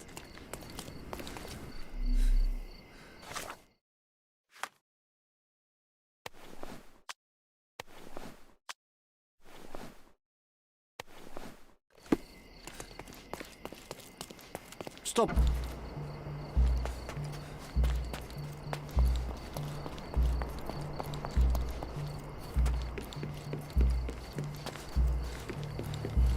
This fabric will work. Mrs. Nini seemed to know her sewing inside out. I bet she missed us. I hope Miss Nini won't misunderstand me.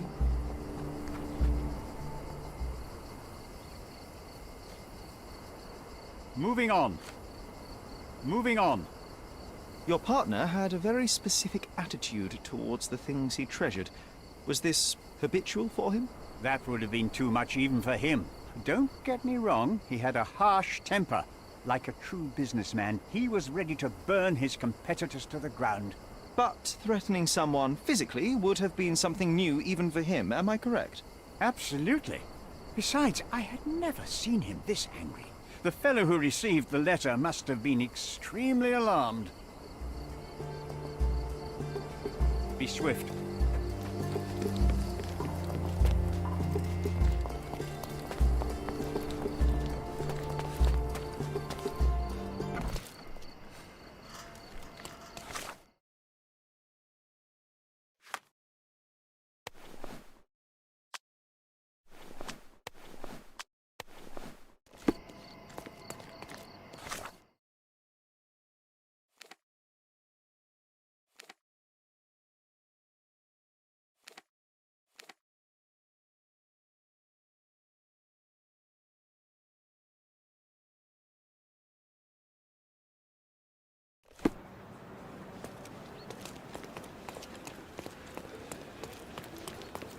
Look who's here.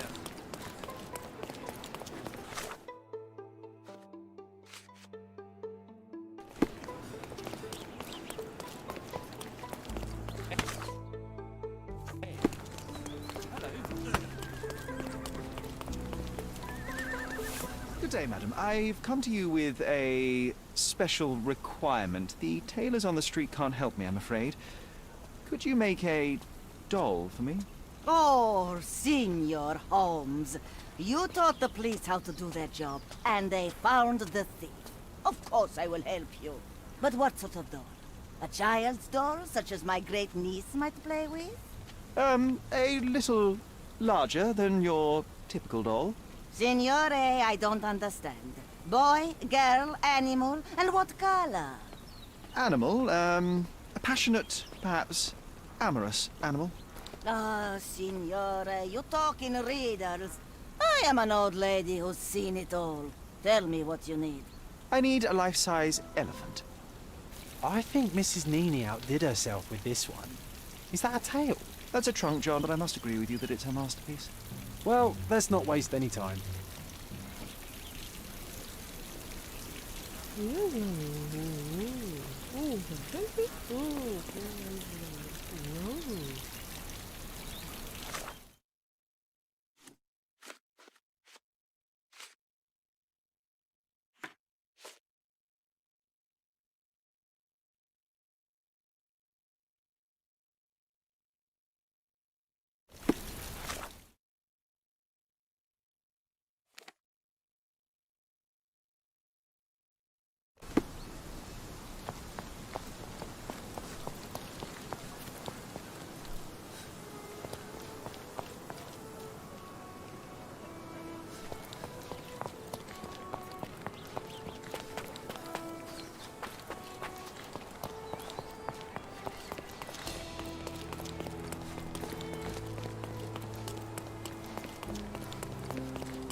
He was certainly under pressure.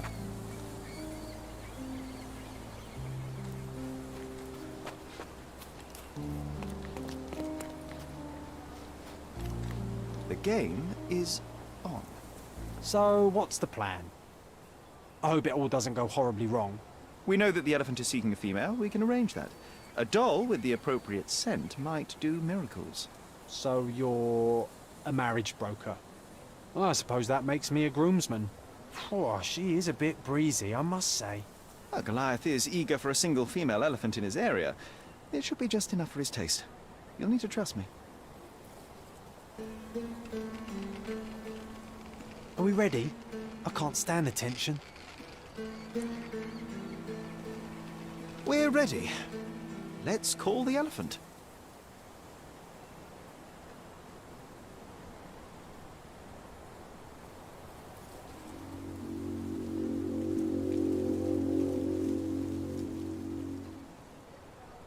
How could anyone resist?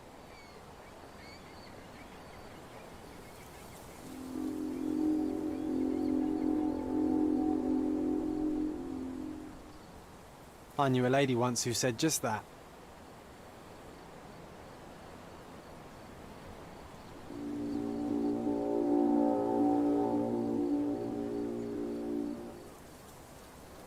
Too bad I'm not an elephant.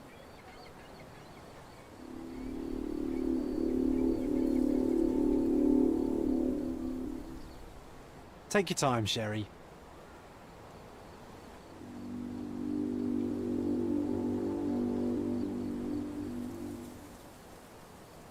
That deserves a slap. And then a kiss. And here's our lovesick friend.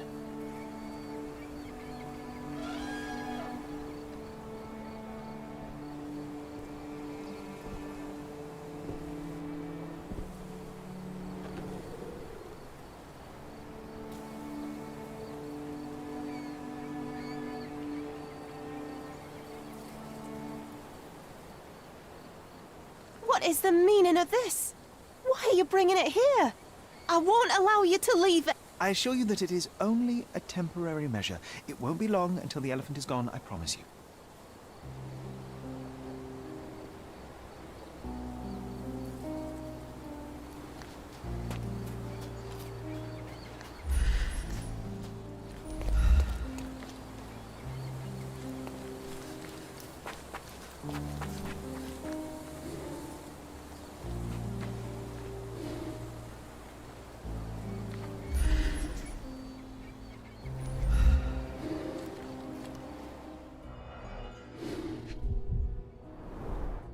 It injured itself while running through the forest.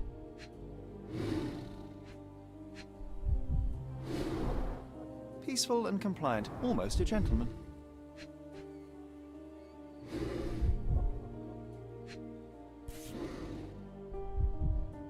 There's something in the needle. A feathered fletching. This might be promising.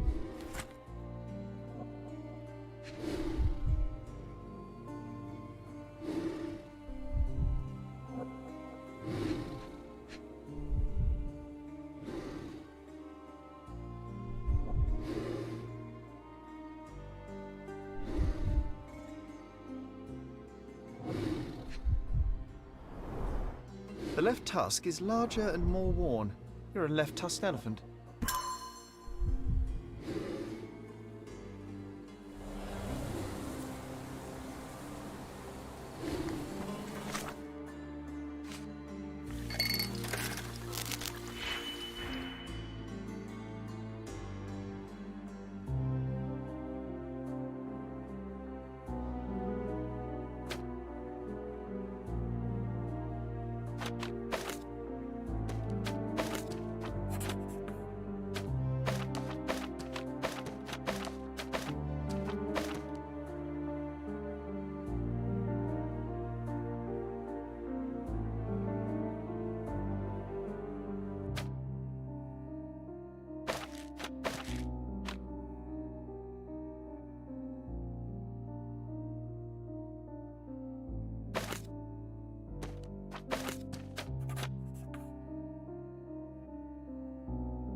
feel safe with that beast back here.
I have to leave you for now.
How do you do?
I have to leave.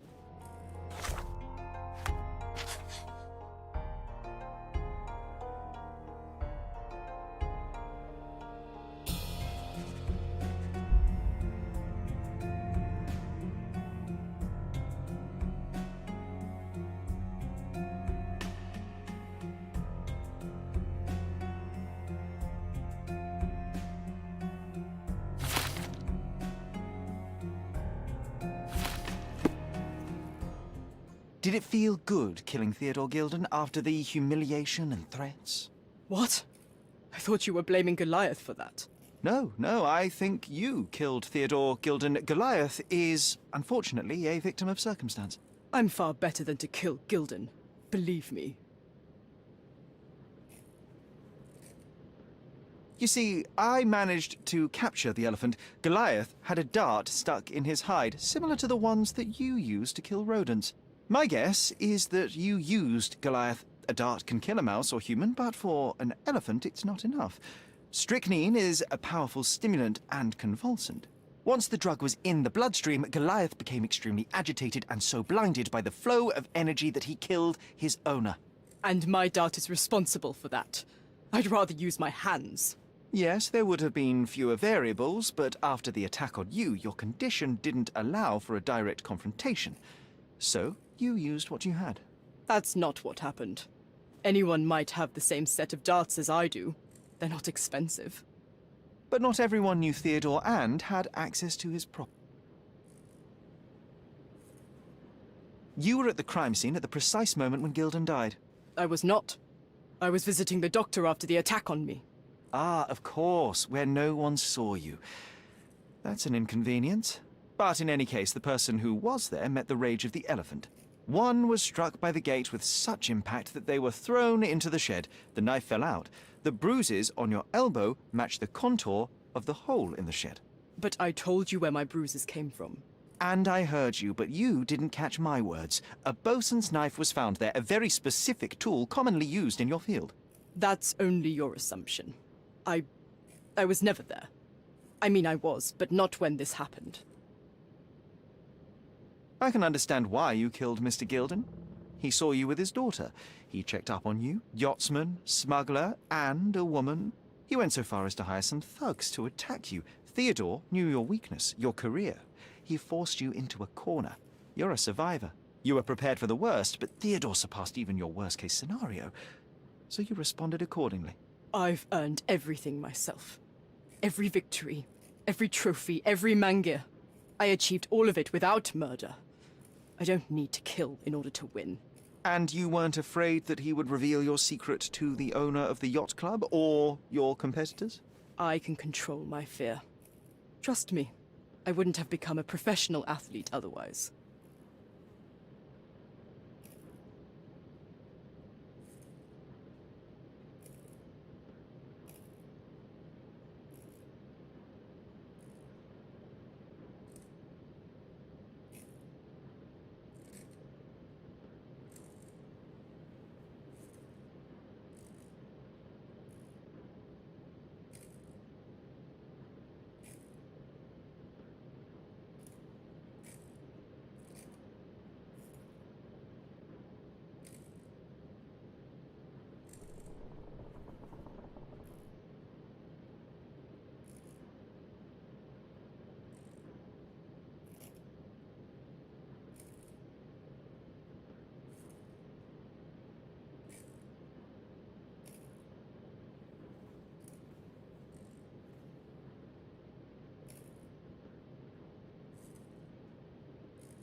I revealed many such people. Are you out of your mind? You're a gambler, smuggler, and actor. You won't allow you to play with some. You are. Wait. At least tell Imogen. Tell her where I am. I think she deserves a space without you. I've heard you can gamble on racing in prison, only it's rat racing. No yachts. Goodbye, Paul. Why did you pick my Paul? Out of all the people on this island. Just when I needed someone I could rely on. Believe me, I saved you. I found the true murderer. Would you really choose to live with the person who took your father's life? You took away the pillar I was relying on. Paul was my only hope. You've destroyed it. It was Paul who destroyed it, not me. I was merely the fact-checker who discovered the real culprit. And now about that elephant. Oh yes, Goliath. You did nothing about it. I had to deal with it. Fortunately, there was a real man wanting to help me. He agreed to buy Goliath and relocate him to his property. I suppose I must congratulate you. I'd rather you leave. But first, here are my father's belongings. Some of them have information about your mother. Take them and leave me be. I appreciate it, Miss Gilden. I assure you, I only wanted to find the true perpetrator. Perhaps. Or perhaps you found a convenient scapegoat. Goodbye. I truly hope you meet more honest people in the future. Take...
I have to leave you for a moment.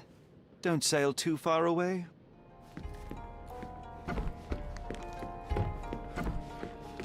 Too ordinary a room for a champion. There's no incentive to put in any effort.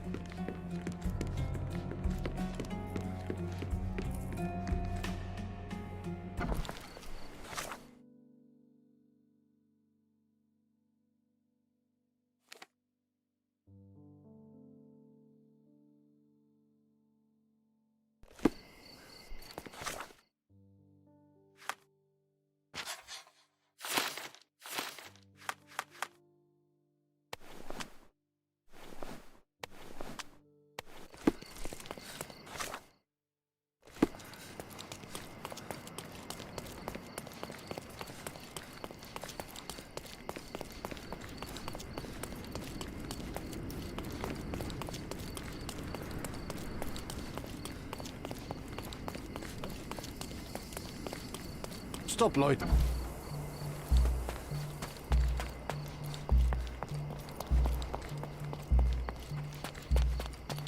Do you know anything about this?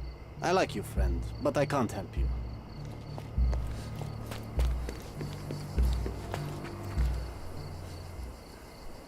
I forgot I left... Let me warm my bones here.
Merhaba.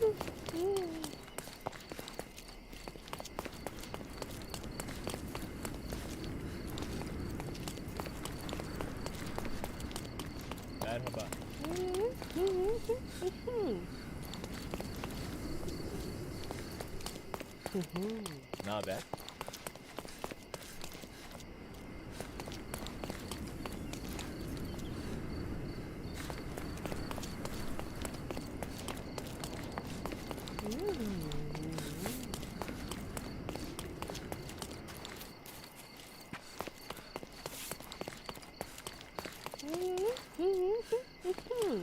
Seni görmek güzel.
Want to talk about the elephant in the yard?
This young lady has a childish interest for her age.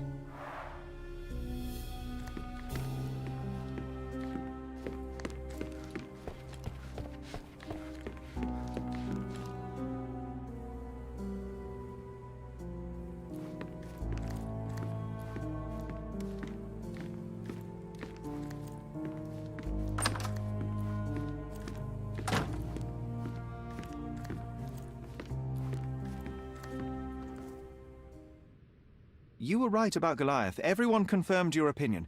They all agree that the beast is vicious. The animal wielded 2 tons of rage, and Mr. Gilden regrettably didn't stand a chance. The mating season only served to amplify its temper. Oh, spare me. That's a little too much detail, thank you.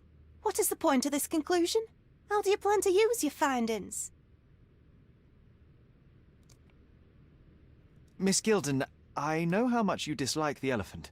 Rather more than dislike. I wish I could have done more to that wretch than just speak of it.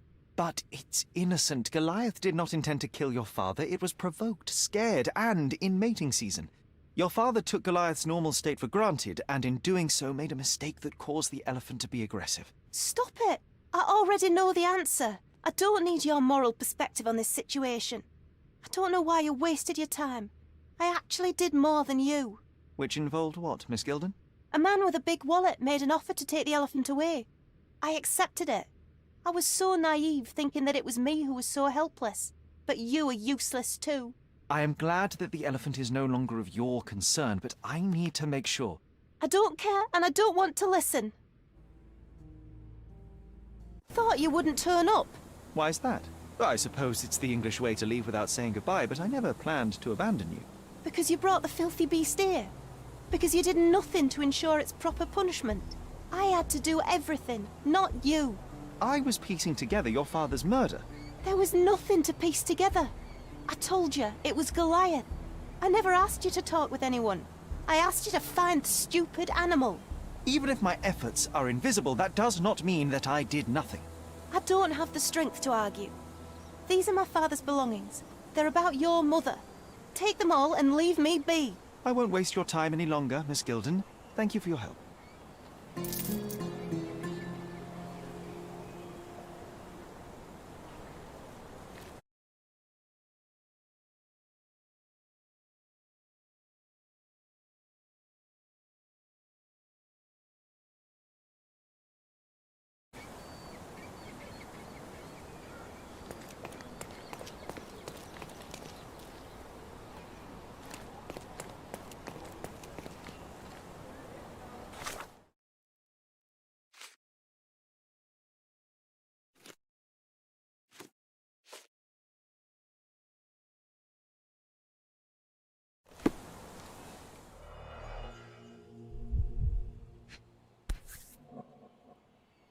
My mother always wore this around her neck until one day it disappeared.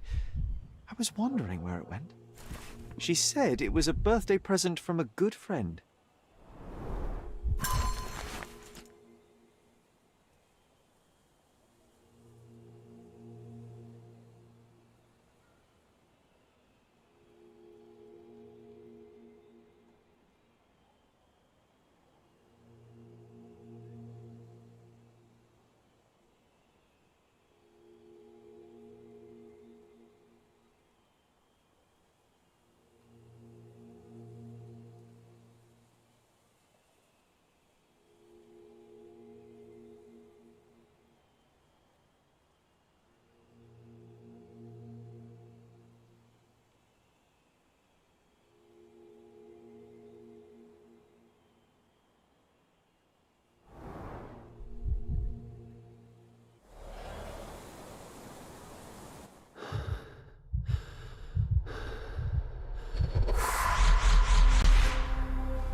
I just had another glimpse of a memory, John. It's fuzzy, but I'm sure it happens somewhere in the manor. Finally moving forward. Shall we go?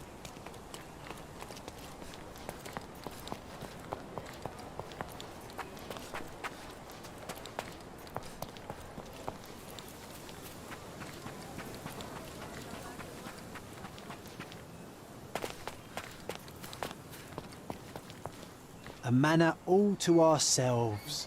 Can you believe it, Sherry? I have so many ideas.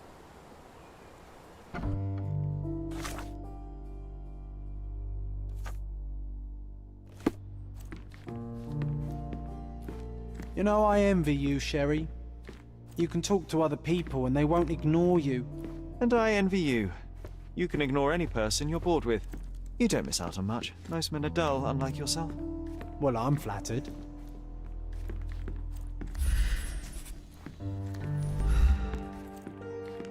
Another one. There must be something important behind it. I can feel it.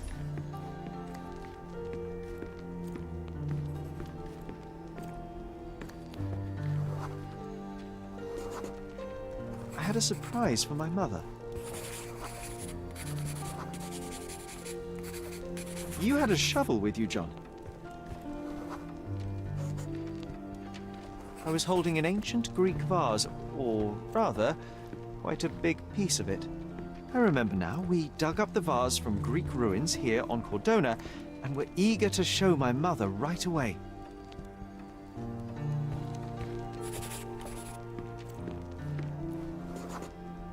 For some reason, the door was closed. We knocked. But nobody answered. We thought that she was busy. So we left the vase and ran downstairs.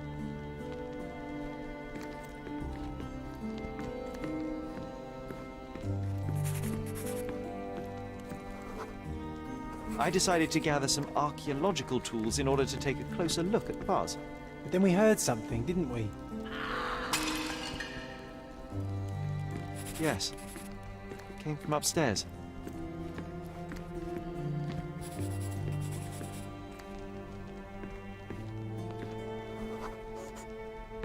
The vase was broken, shards scattered all over the floor. And your mother was standing at the door. Indeed, John. I doubt it was her. Let me concentrate. Otto Richter was standing there, furious at us. Dr. Richter told us never to disturb my mother when the door is closed. He said she had broken the vase. But we didn't believe him. I bet he smashed it.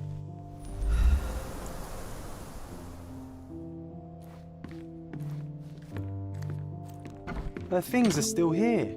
Presumably Mycroft never felt the need to sort through it all. Or couldn't bring himself to. No. He would have put it behind him and moved on. My brother is not one for sentimentality.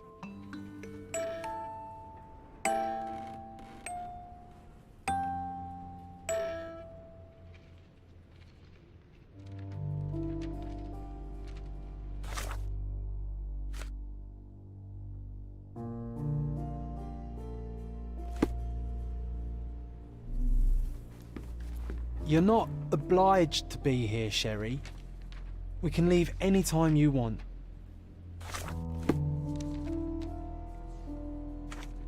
Look what I found. The White King is under attack. Sherry, can you save him and checkmate the opponent in one move?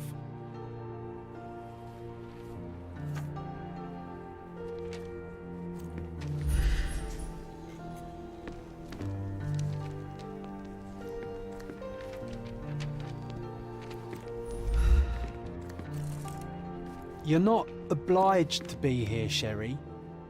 We can leave any time you want.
Oh, nice move.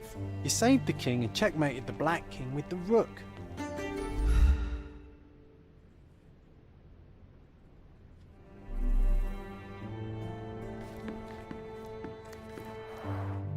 Looks like it was damaged by a blunt object.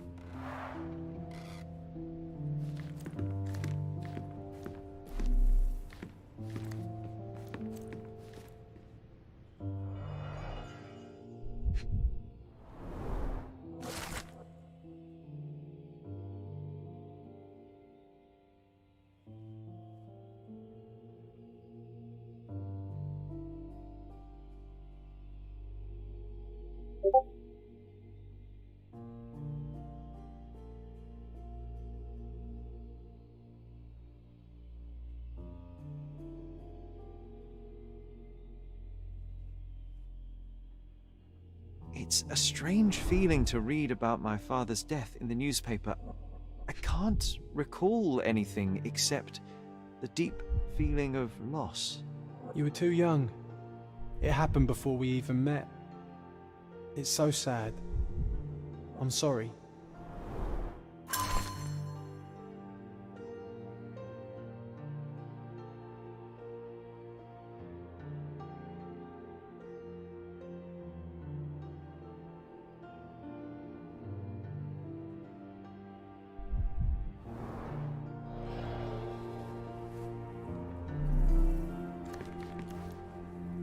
This room always reeked with an acrid medicinal stench.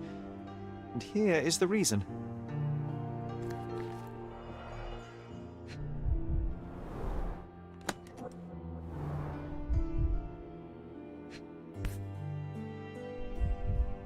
No labels. I doubt it ever had one.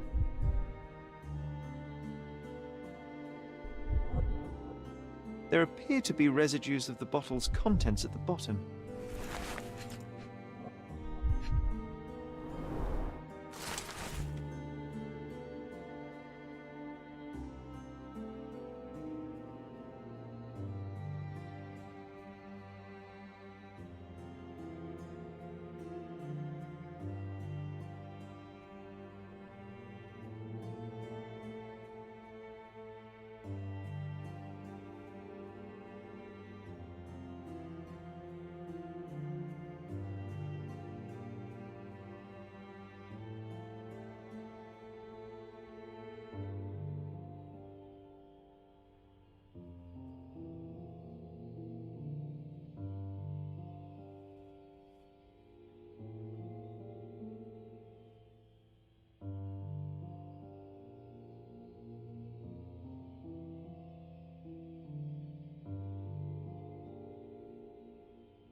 Do you think the doctor could have used these tools here?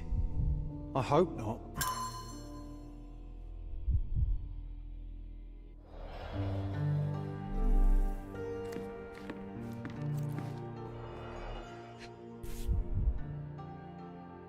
This picture was drawn by my mother.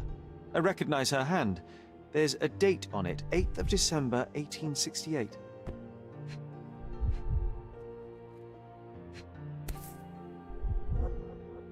This seems a bit odd. I can recognize my mother's style, but it's far too sloppy. Dated 12th of February, 1869.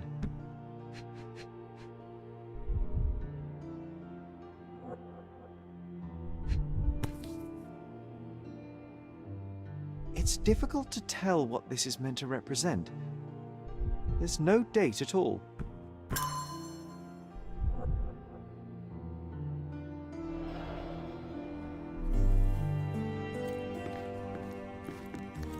Straps on the bed. Just doesn't look right.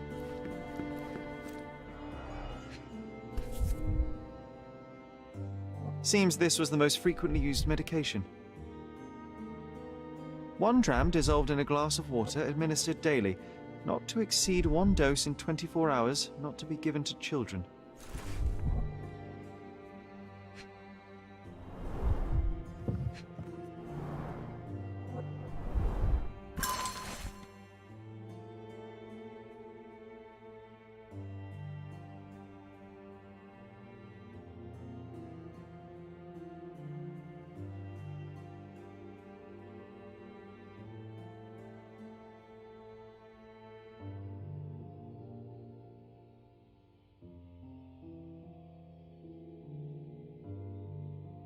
Oh, it brings back some memories.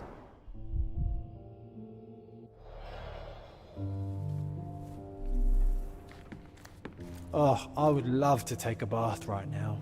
Not this one. Surface corrosion suggests it was prone to extreme temperature fluctuations. For medical purposes, I suppose. Bars covering the windows from the inside.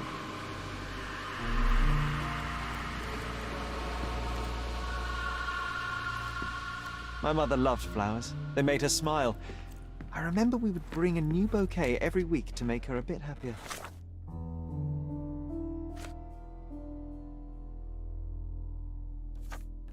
That's why we collected all the violet flowers we could find on the island.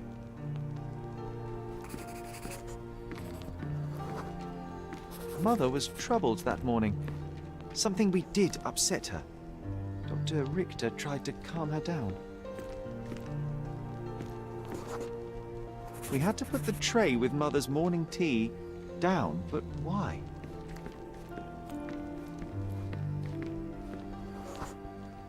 The broken plate shards were all over the floor. Mycroft had to change his suit as the one he was wearing was completely stained. It's starting to ring a bell. I think it happened in the morning.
You're not even trying, Sherry.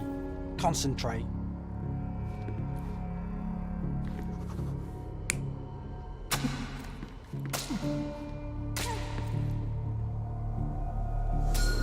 I don't believe you! Liars! Get away from me! It's not true! It's not real! What? Oh. Everything will be okay, Sherry. I promise.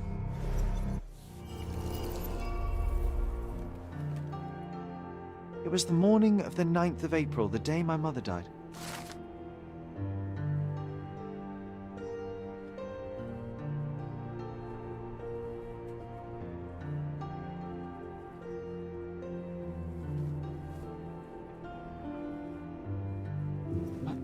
My mother, she was not just ill, but mad. God have mercy. I'm sorry.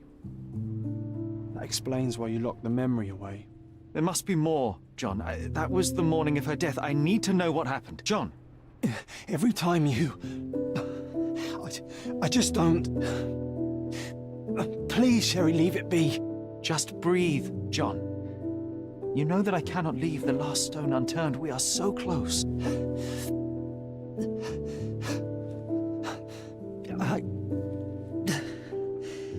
I know.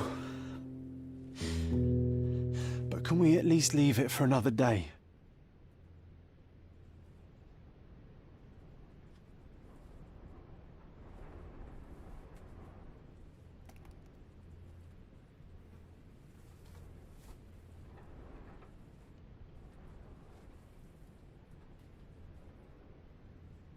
It cannot wait. Let us find another door and finally learn the truth. That's pointless, Sherry. To date, you have had no control over the return of these memories. It is all triggered by your work elsewhere on Cordona. You must accept that this will have to wait. Are you all right?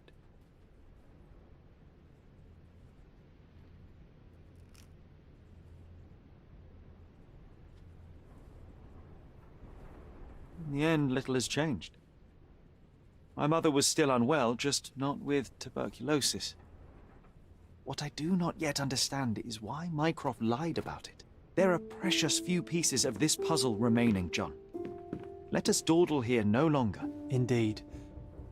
Wait, did you hear that? Yes.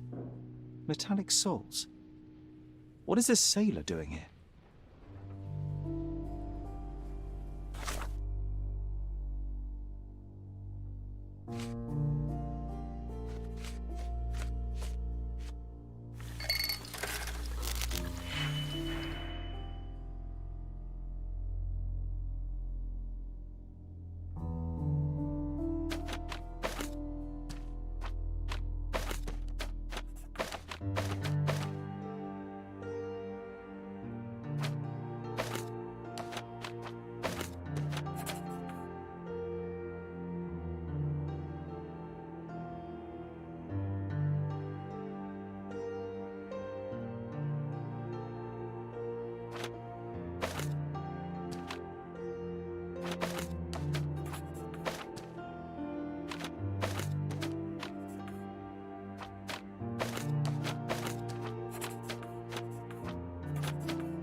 Sherlock Holmes, isn't it?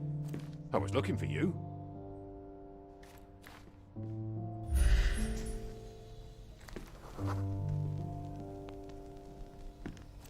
With whom do I have the pleasure of speaking? You can call me your new game. The rules are simple. I have something for you, but you alone must work out what that is. And that something is my prize, I suppose? You're a fast learner, sir.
cannot believe that Mr. Vogel has somehow successfully called my attention to his gallery.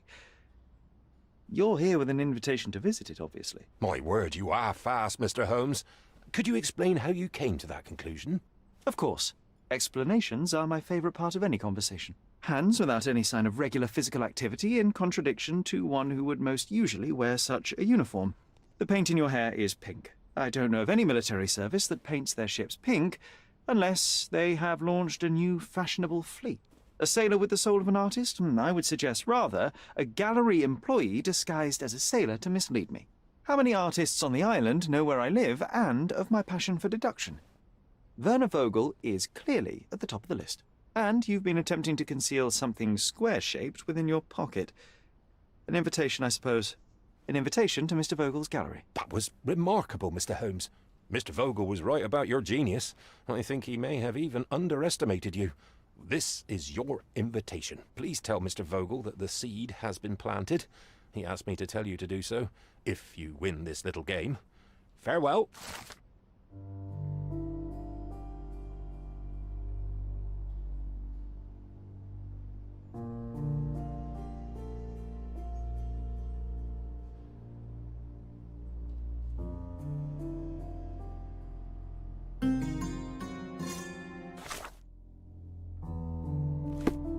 You won't believe it, but Werner's other idea was to put me in a dress. You won't believe it, but Werner's other idea was to put me in a dress.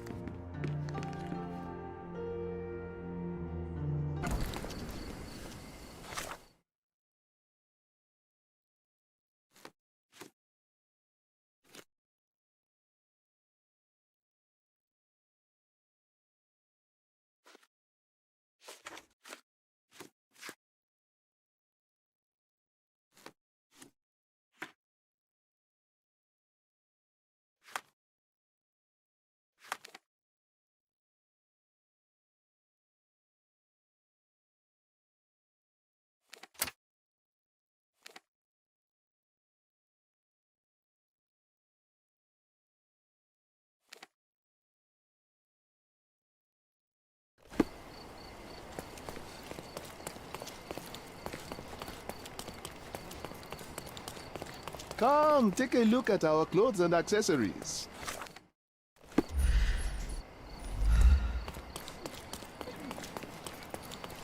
You'll never find such magnificent painting. My goods will brighten up your house.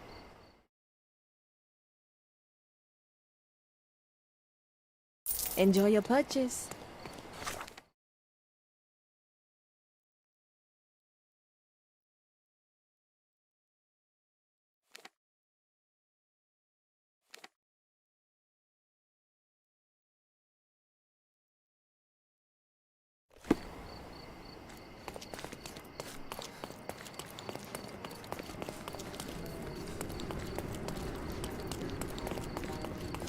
Don't miss out on the best carpets on the island. Merhaba. It's a good day for a purchase. May your purchase...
Refresh your... My goods will brighten up your house. Enjoy your purchase.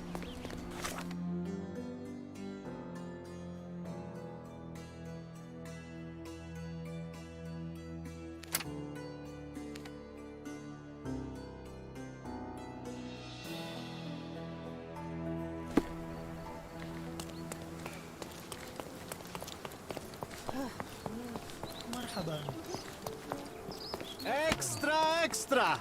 Elephant adopted! Again! The killer elephant Goliath has been adopted by Fergus Tailheart and can breed on Cordona. Interested in some Cordona news? Check the front page. You won't regret it.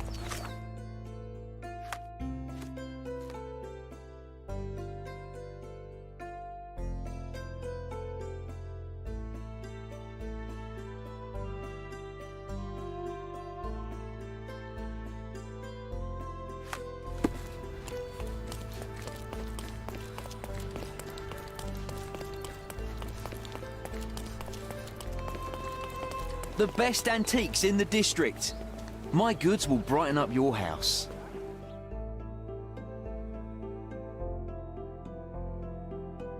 Enjoy your purchase.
I'm coming for you.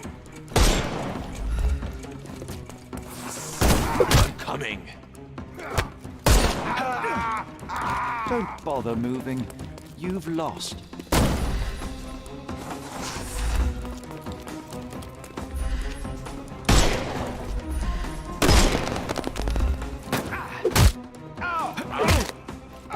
Too simple.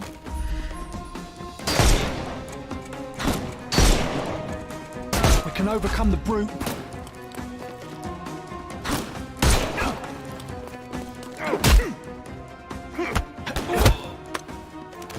Don't cry. The snuff's ready.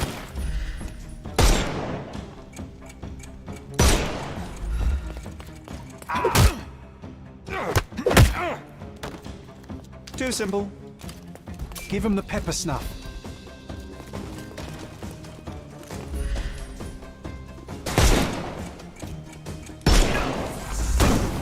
I couldn't miss the party.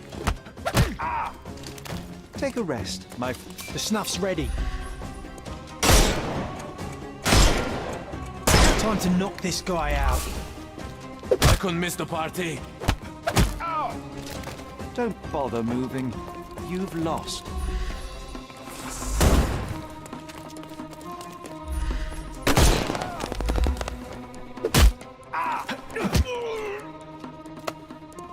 No more crime for you until next month.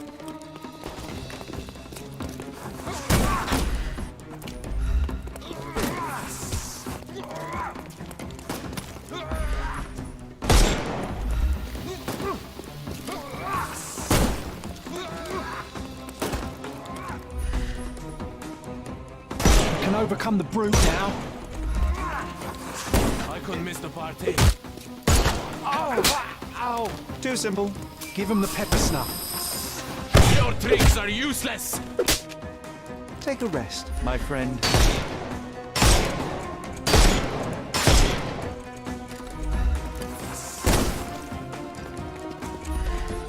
I thought we were against murder.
I couldn't miss the party.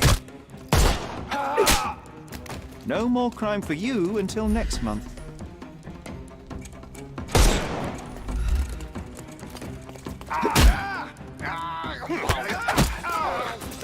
Too simple. I'm coming.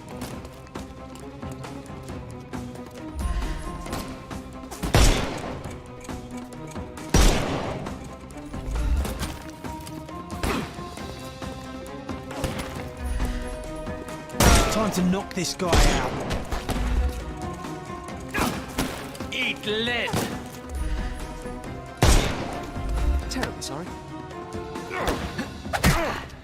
No more crime for you. The snuff's ready. Give him the pepper snuff.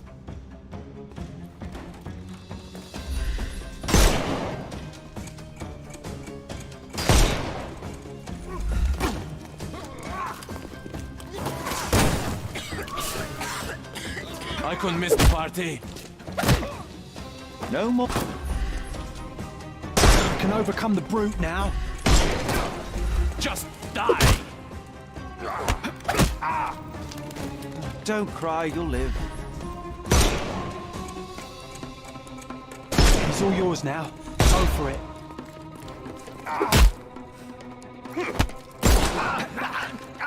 Too simple. The snuff's ready. Time to knock this guy out.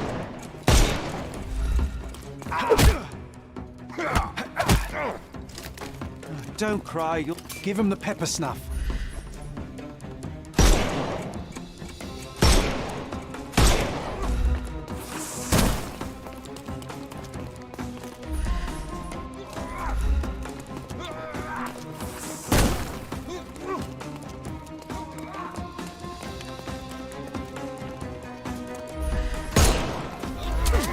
I will end you!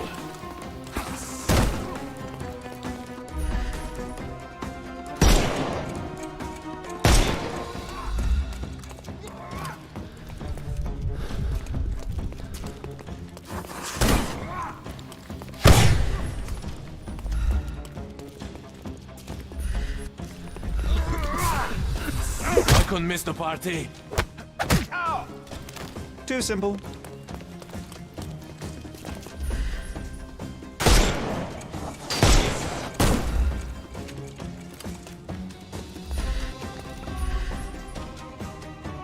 I thought we were against murder.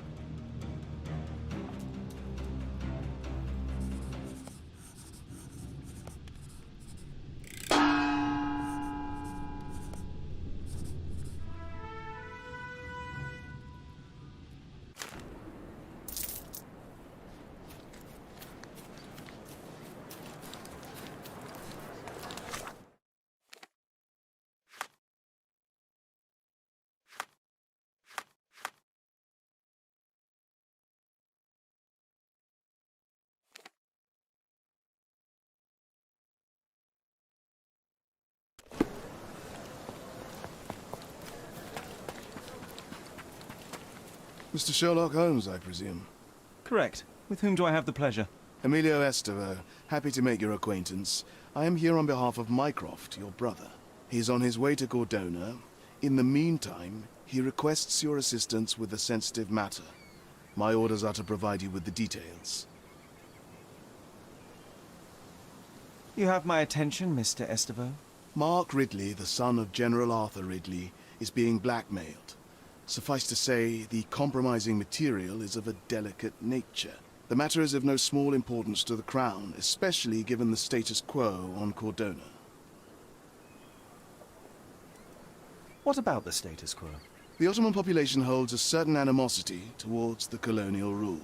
It's been this way since we took over the island. General Ridley made concessions with their leaders, but I'm afraid we are still teetering on the edge of open hostility. What does Mycroft want me to do? Retrieve the blackmail material? No, sir, nothing of the sort. Mark Ridley is meeting the blackmailer atop the old city bridge tower. You shall observe from a distance, then establish the blackmailer's identity. Do not attempt to arrest him. We'll handle it from there. Saving the best for yourself? Fine.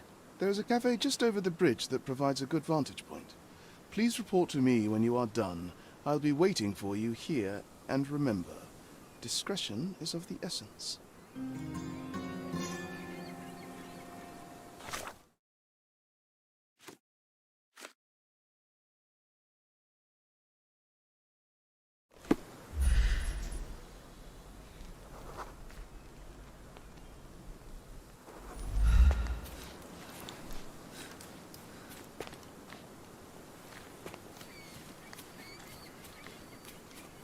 I imagine Goliath was surprised to find out his lady was not real. Ah, the best place for reading.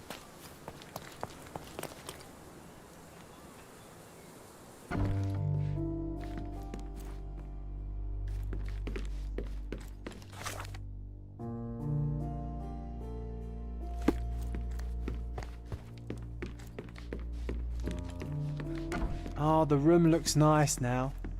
It's comforting to see the way it was meant to be.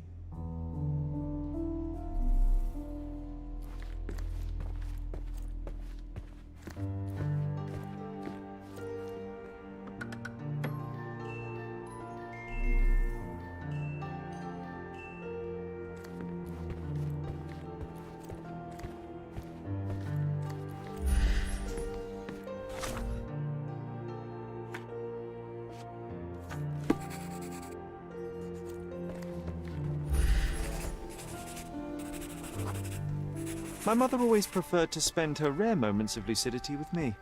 That's true. She even stopped Mycroft from joining you. Remember? I do. He didn't show it, but he was upset. I think Mother paid more attention to me because I was younger.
Mr. Holmes, I have something for you. Mr. Holmes, I see what you're up to. Mysterious stranger pursues betrothed woman. But please, let us keep things professional. I have in my possession an envelope containing details of a special assignment for you. Tell me, are you interested? I believe I am, but to be very clear, Miss Sertle, my interest extends to the message and not the messenger. So he claims he's not a gal sneaker, seducing women everywhere he goes. Perhaps the truth is even more scandalous? Please spare me the speculation and return to the matter at hand. A gang of smugglers, the Eels, have Codona in their clammy grip.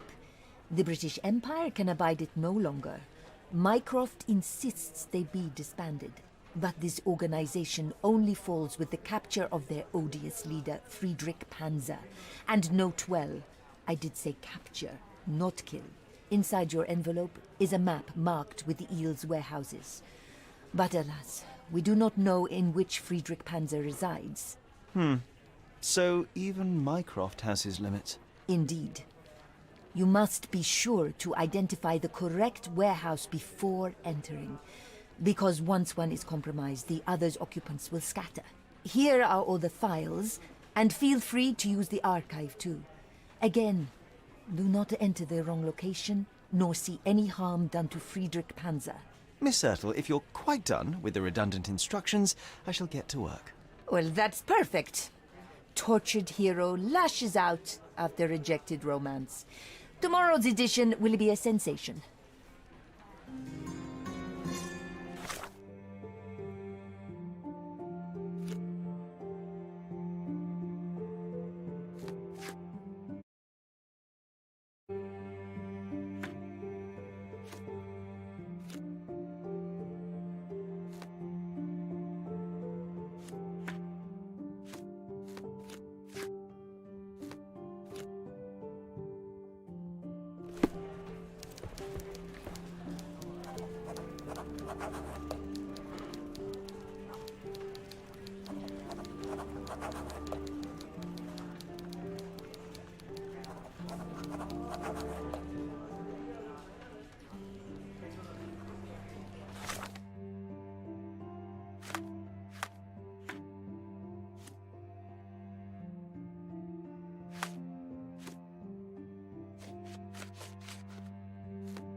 This place gives me the creeps. What if the vampire comes back?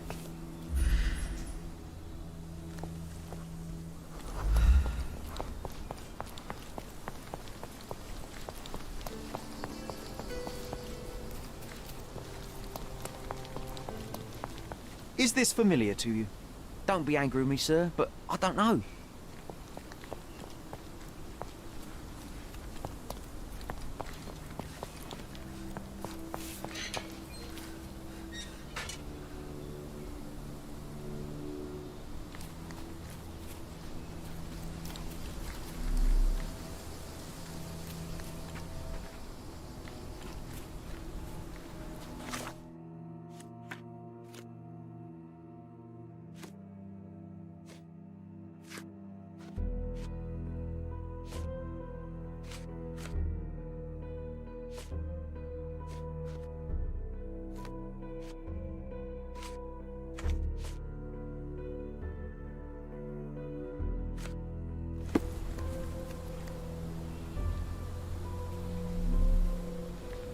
The flowers are still fresh.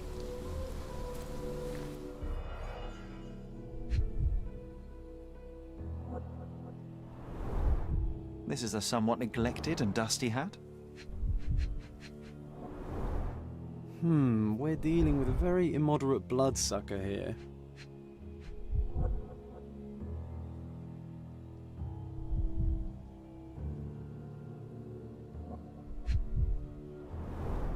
The stone is rather unwieldy, so it couldn't be used as a weapon. Someone fell and hit their head on it.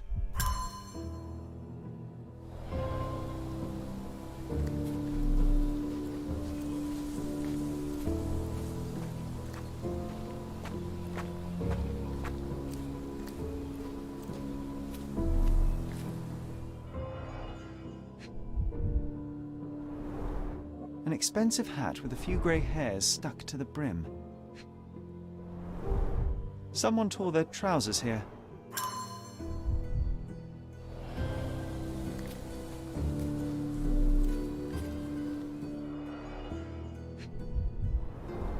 The bleeding wasn't severe, there are just a few drops. The blade is bent from the impact.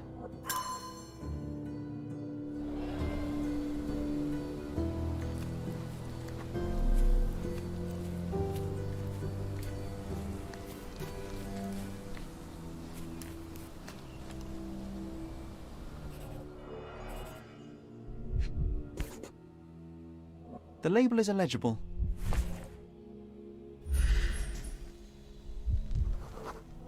Looks like a set of surgical instruments. One is missing.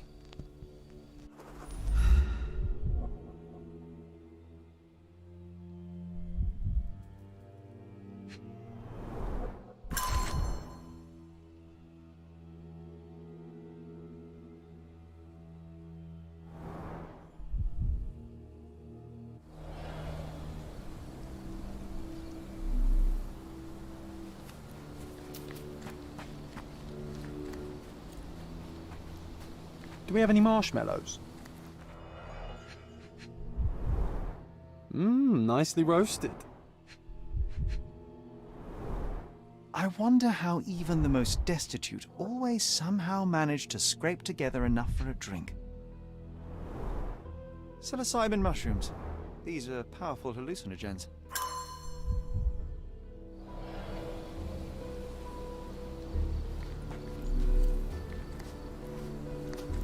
This must be the vagrant shelter. Quite homely, if you don't mind sleeping next to the corpses.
Can I ask you a question? Don't be angry with me, sir, but I don't know.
You're not even trying, Sherry.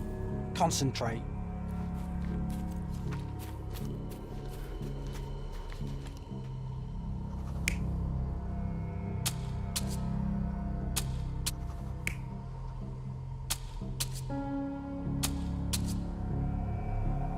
You're not even trying, Sherry. Concentrate.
You're not even trying, Sherry. Concentrate.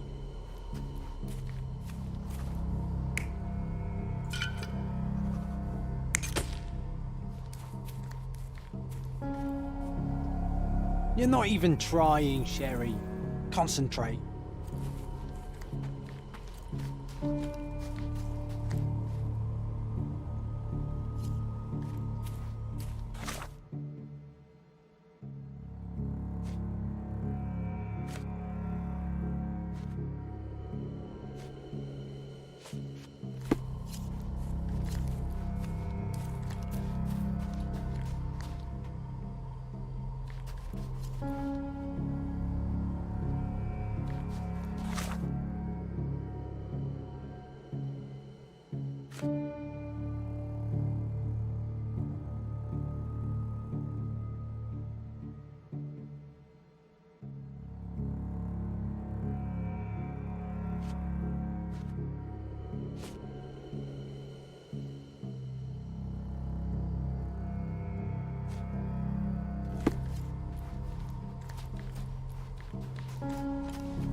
You're not even trying, Sherry.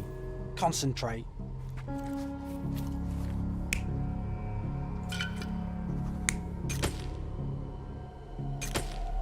You're not even trying, Sherry. Concentrate.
You're not even trying, Sherry. Concentrate.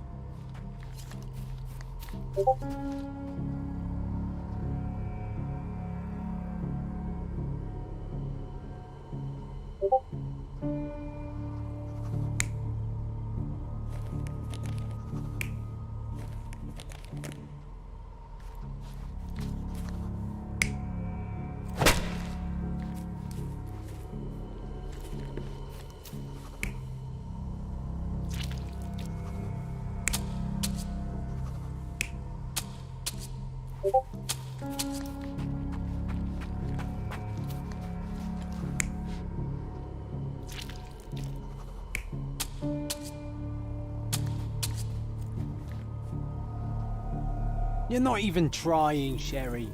Concentrate.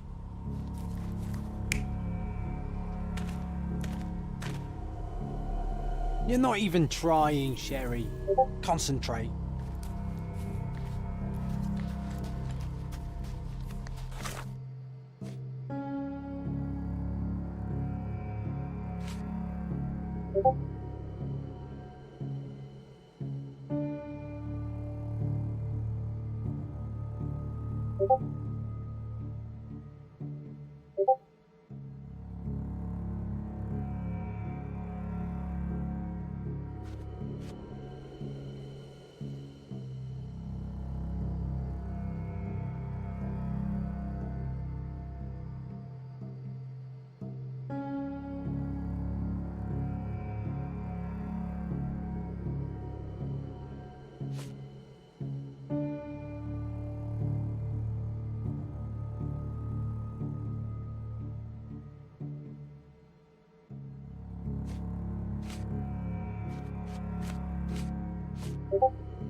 The brother of the deceased became furious when he caught the anatomist exhuming his sister's body. He killed him with a shovel. The graveyard keeper took to his heels, but didn't get far. He fell, hitting his head on a stone, which rendered him unconscious. With the murderer gone, the reporter who was hiding punctured the neck of the first victim to imitate a bite. But when he did the same to the second victim, he killed an unconscious man. So we have 2 murders and 2 murderers, but no vampires. Vampires are not so scary when you have grave robbers and journalists running around.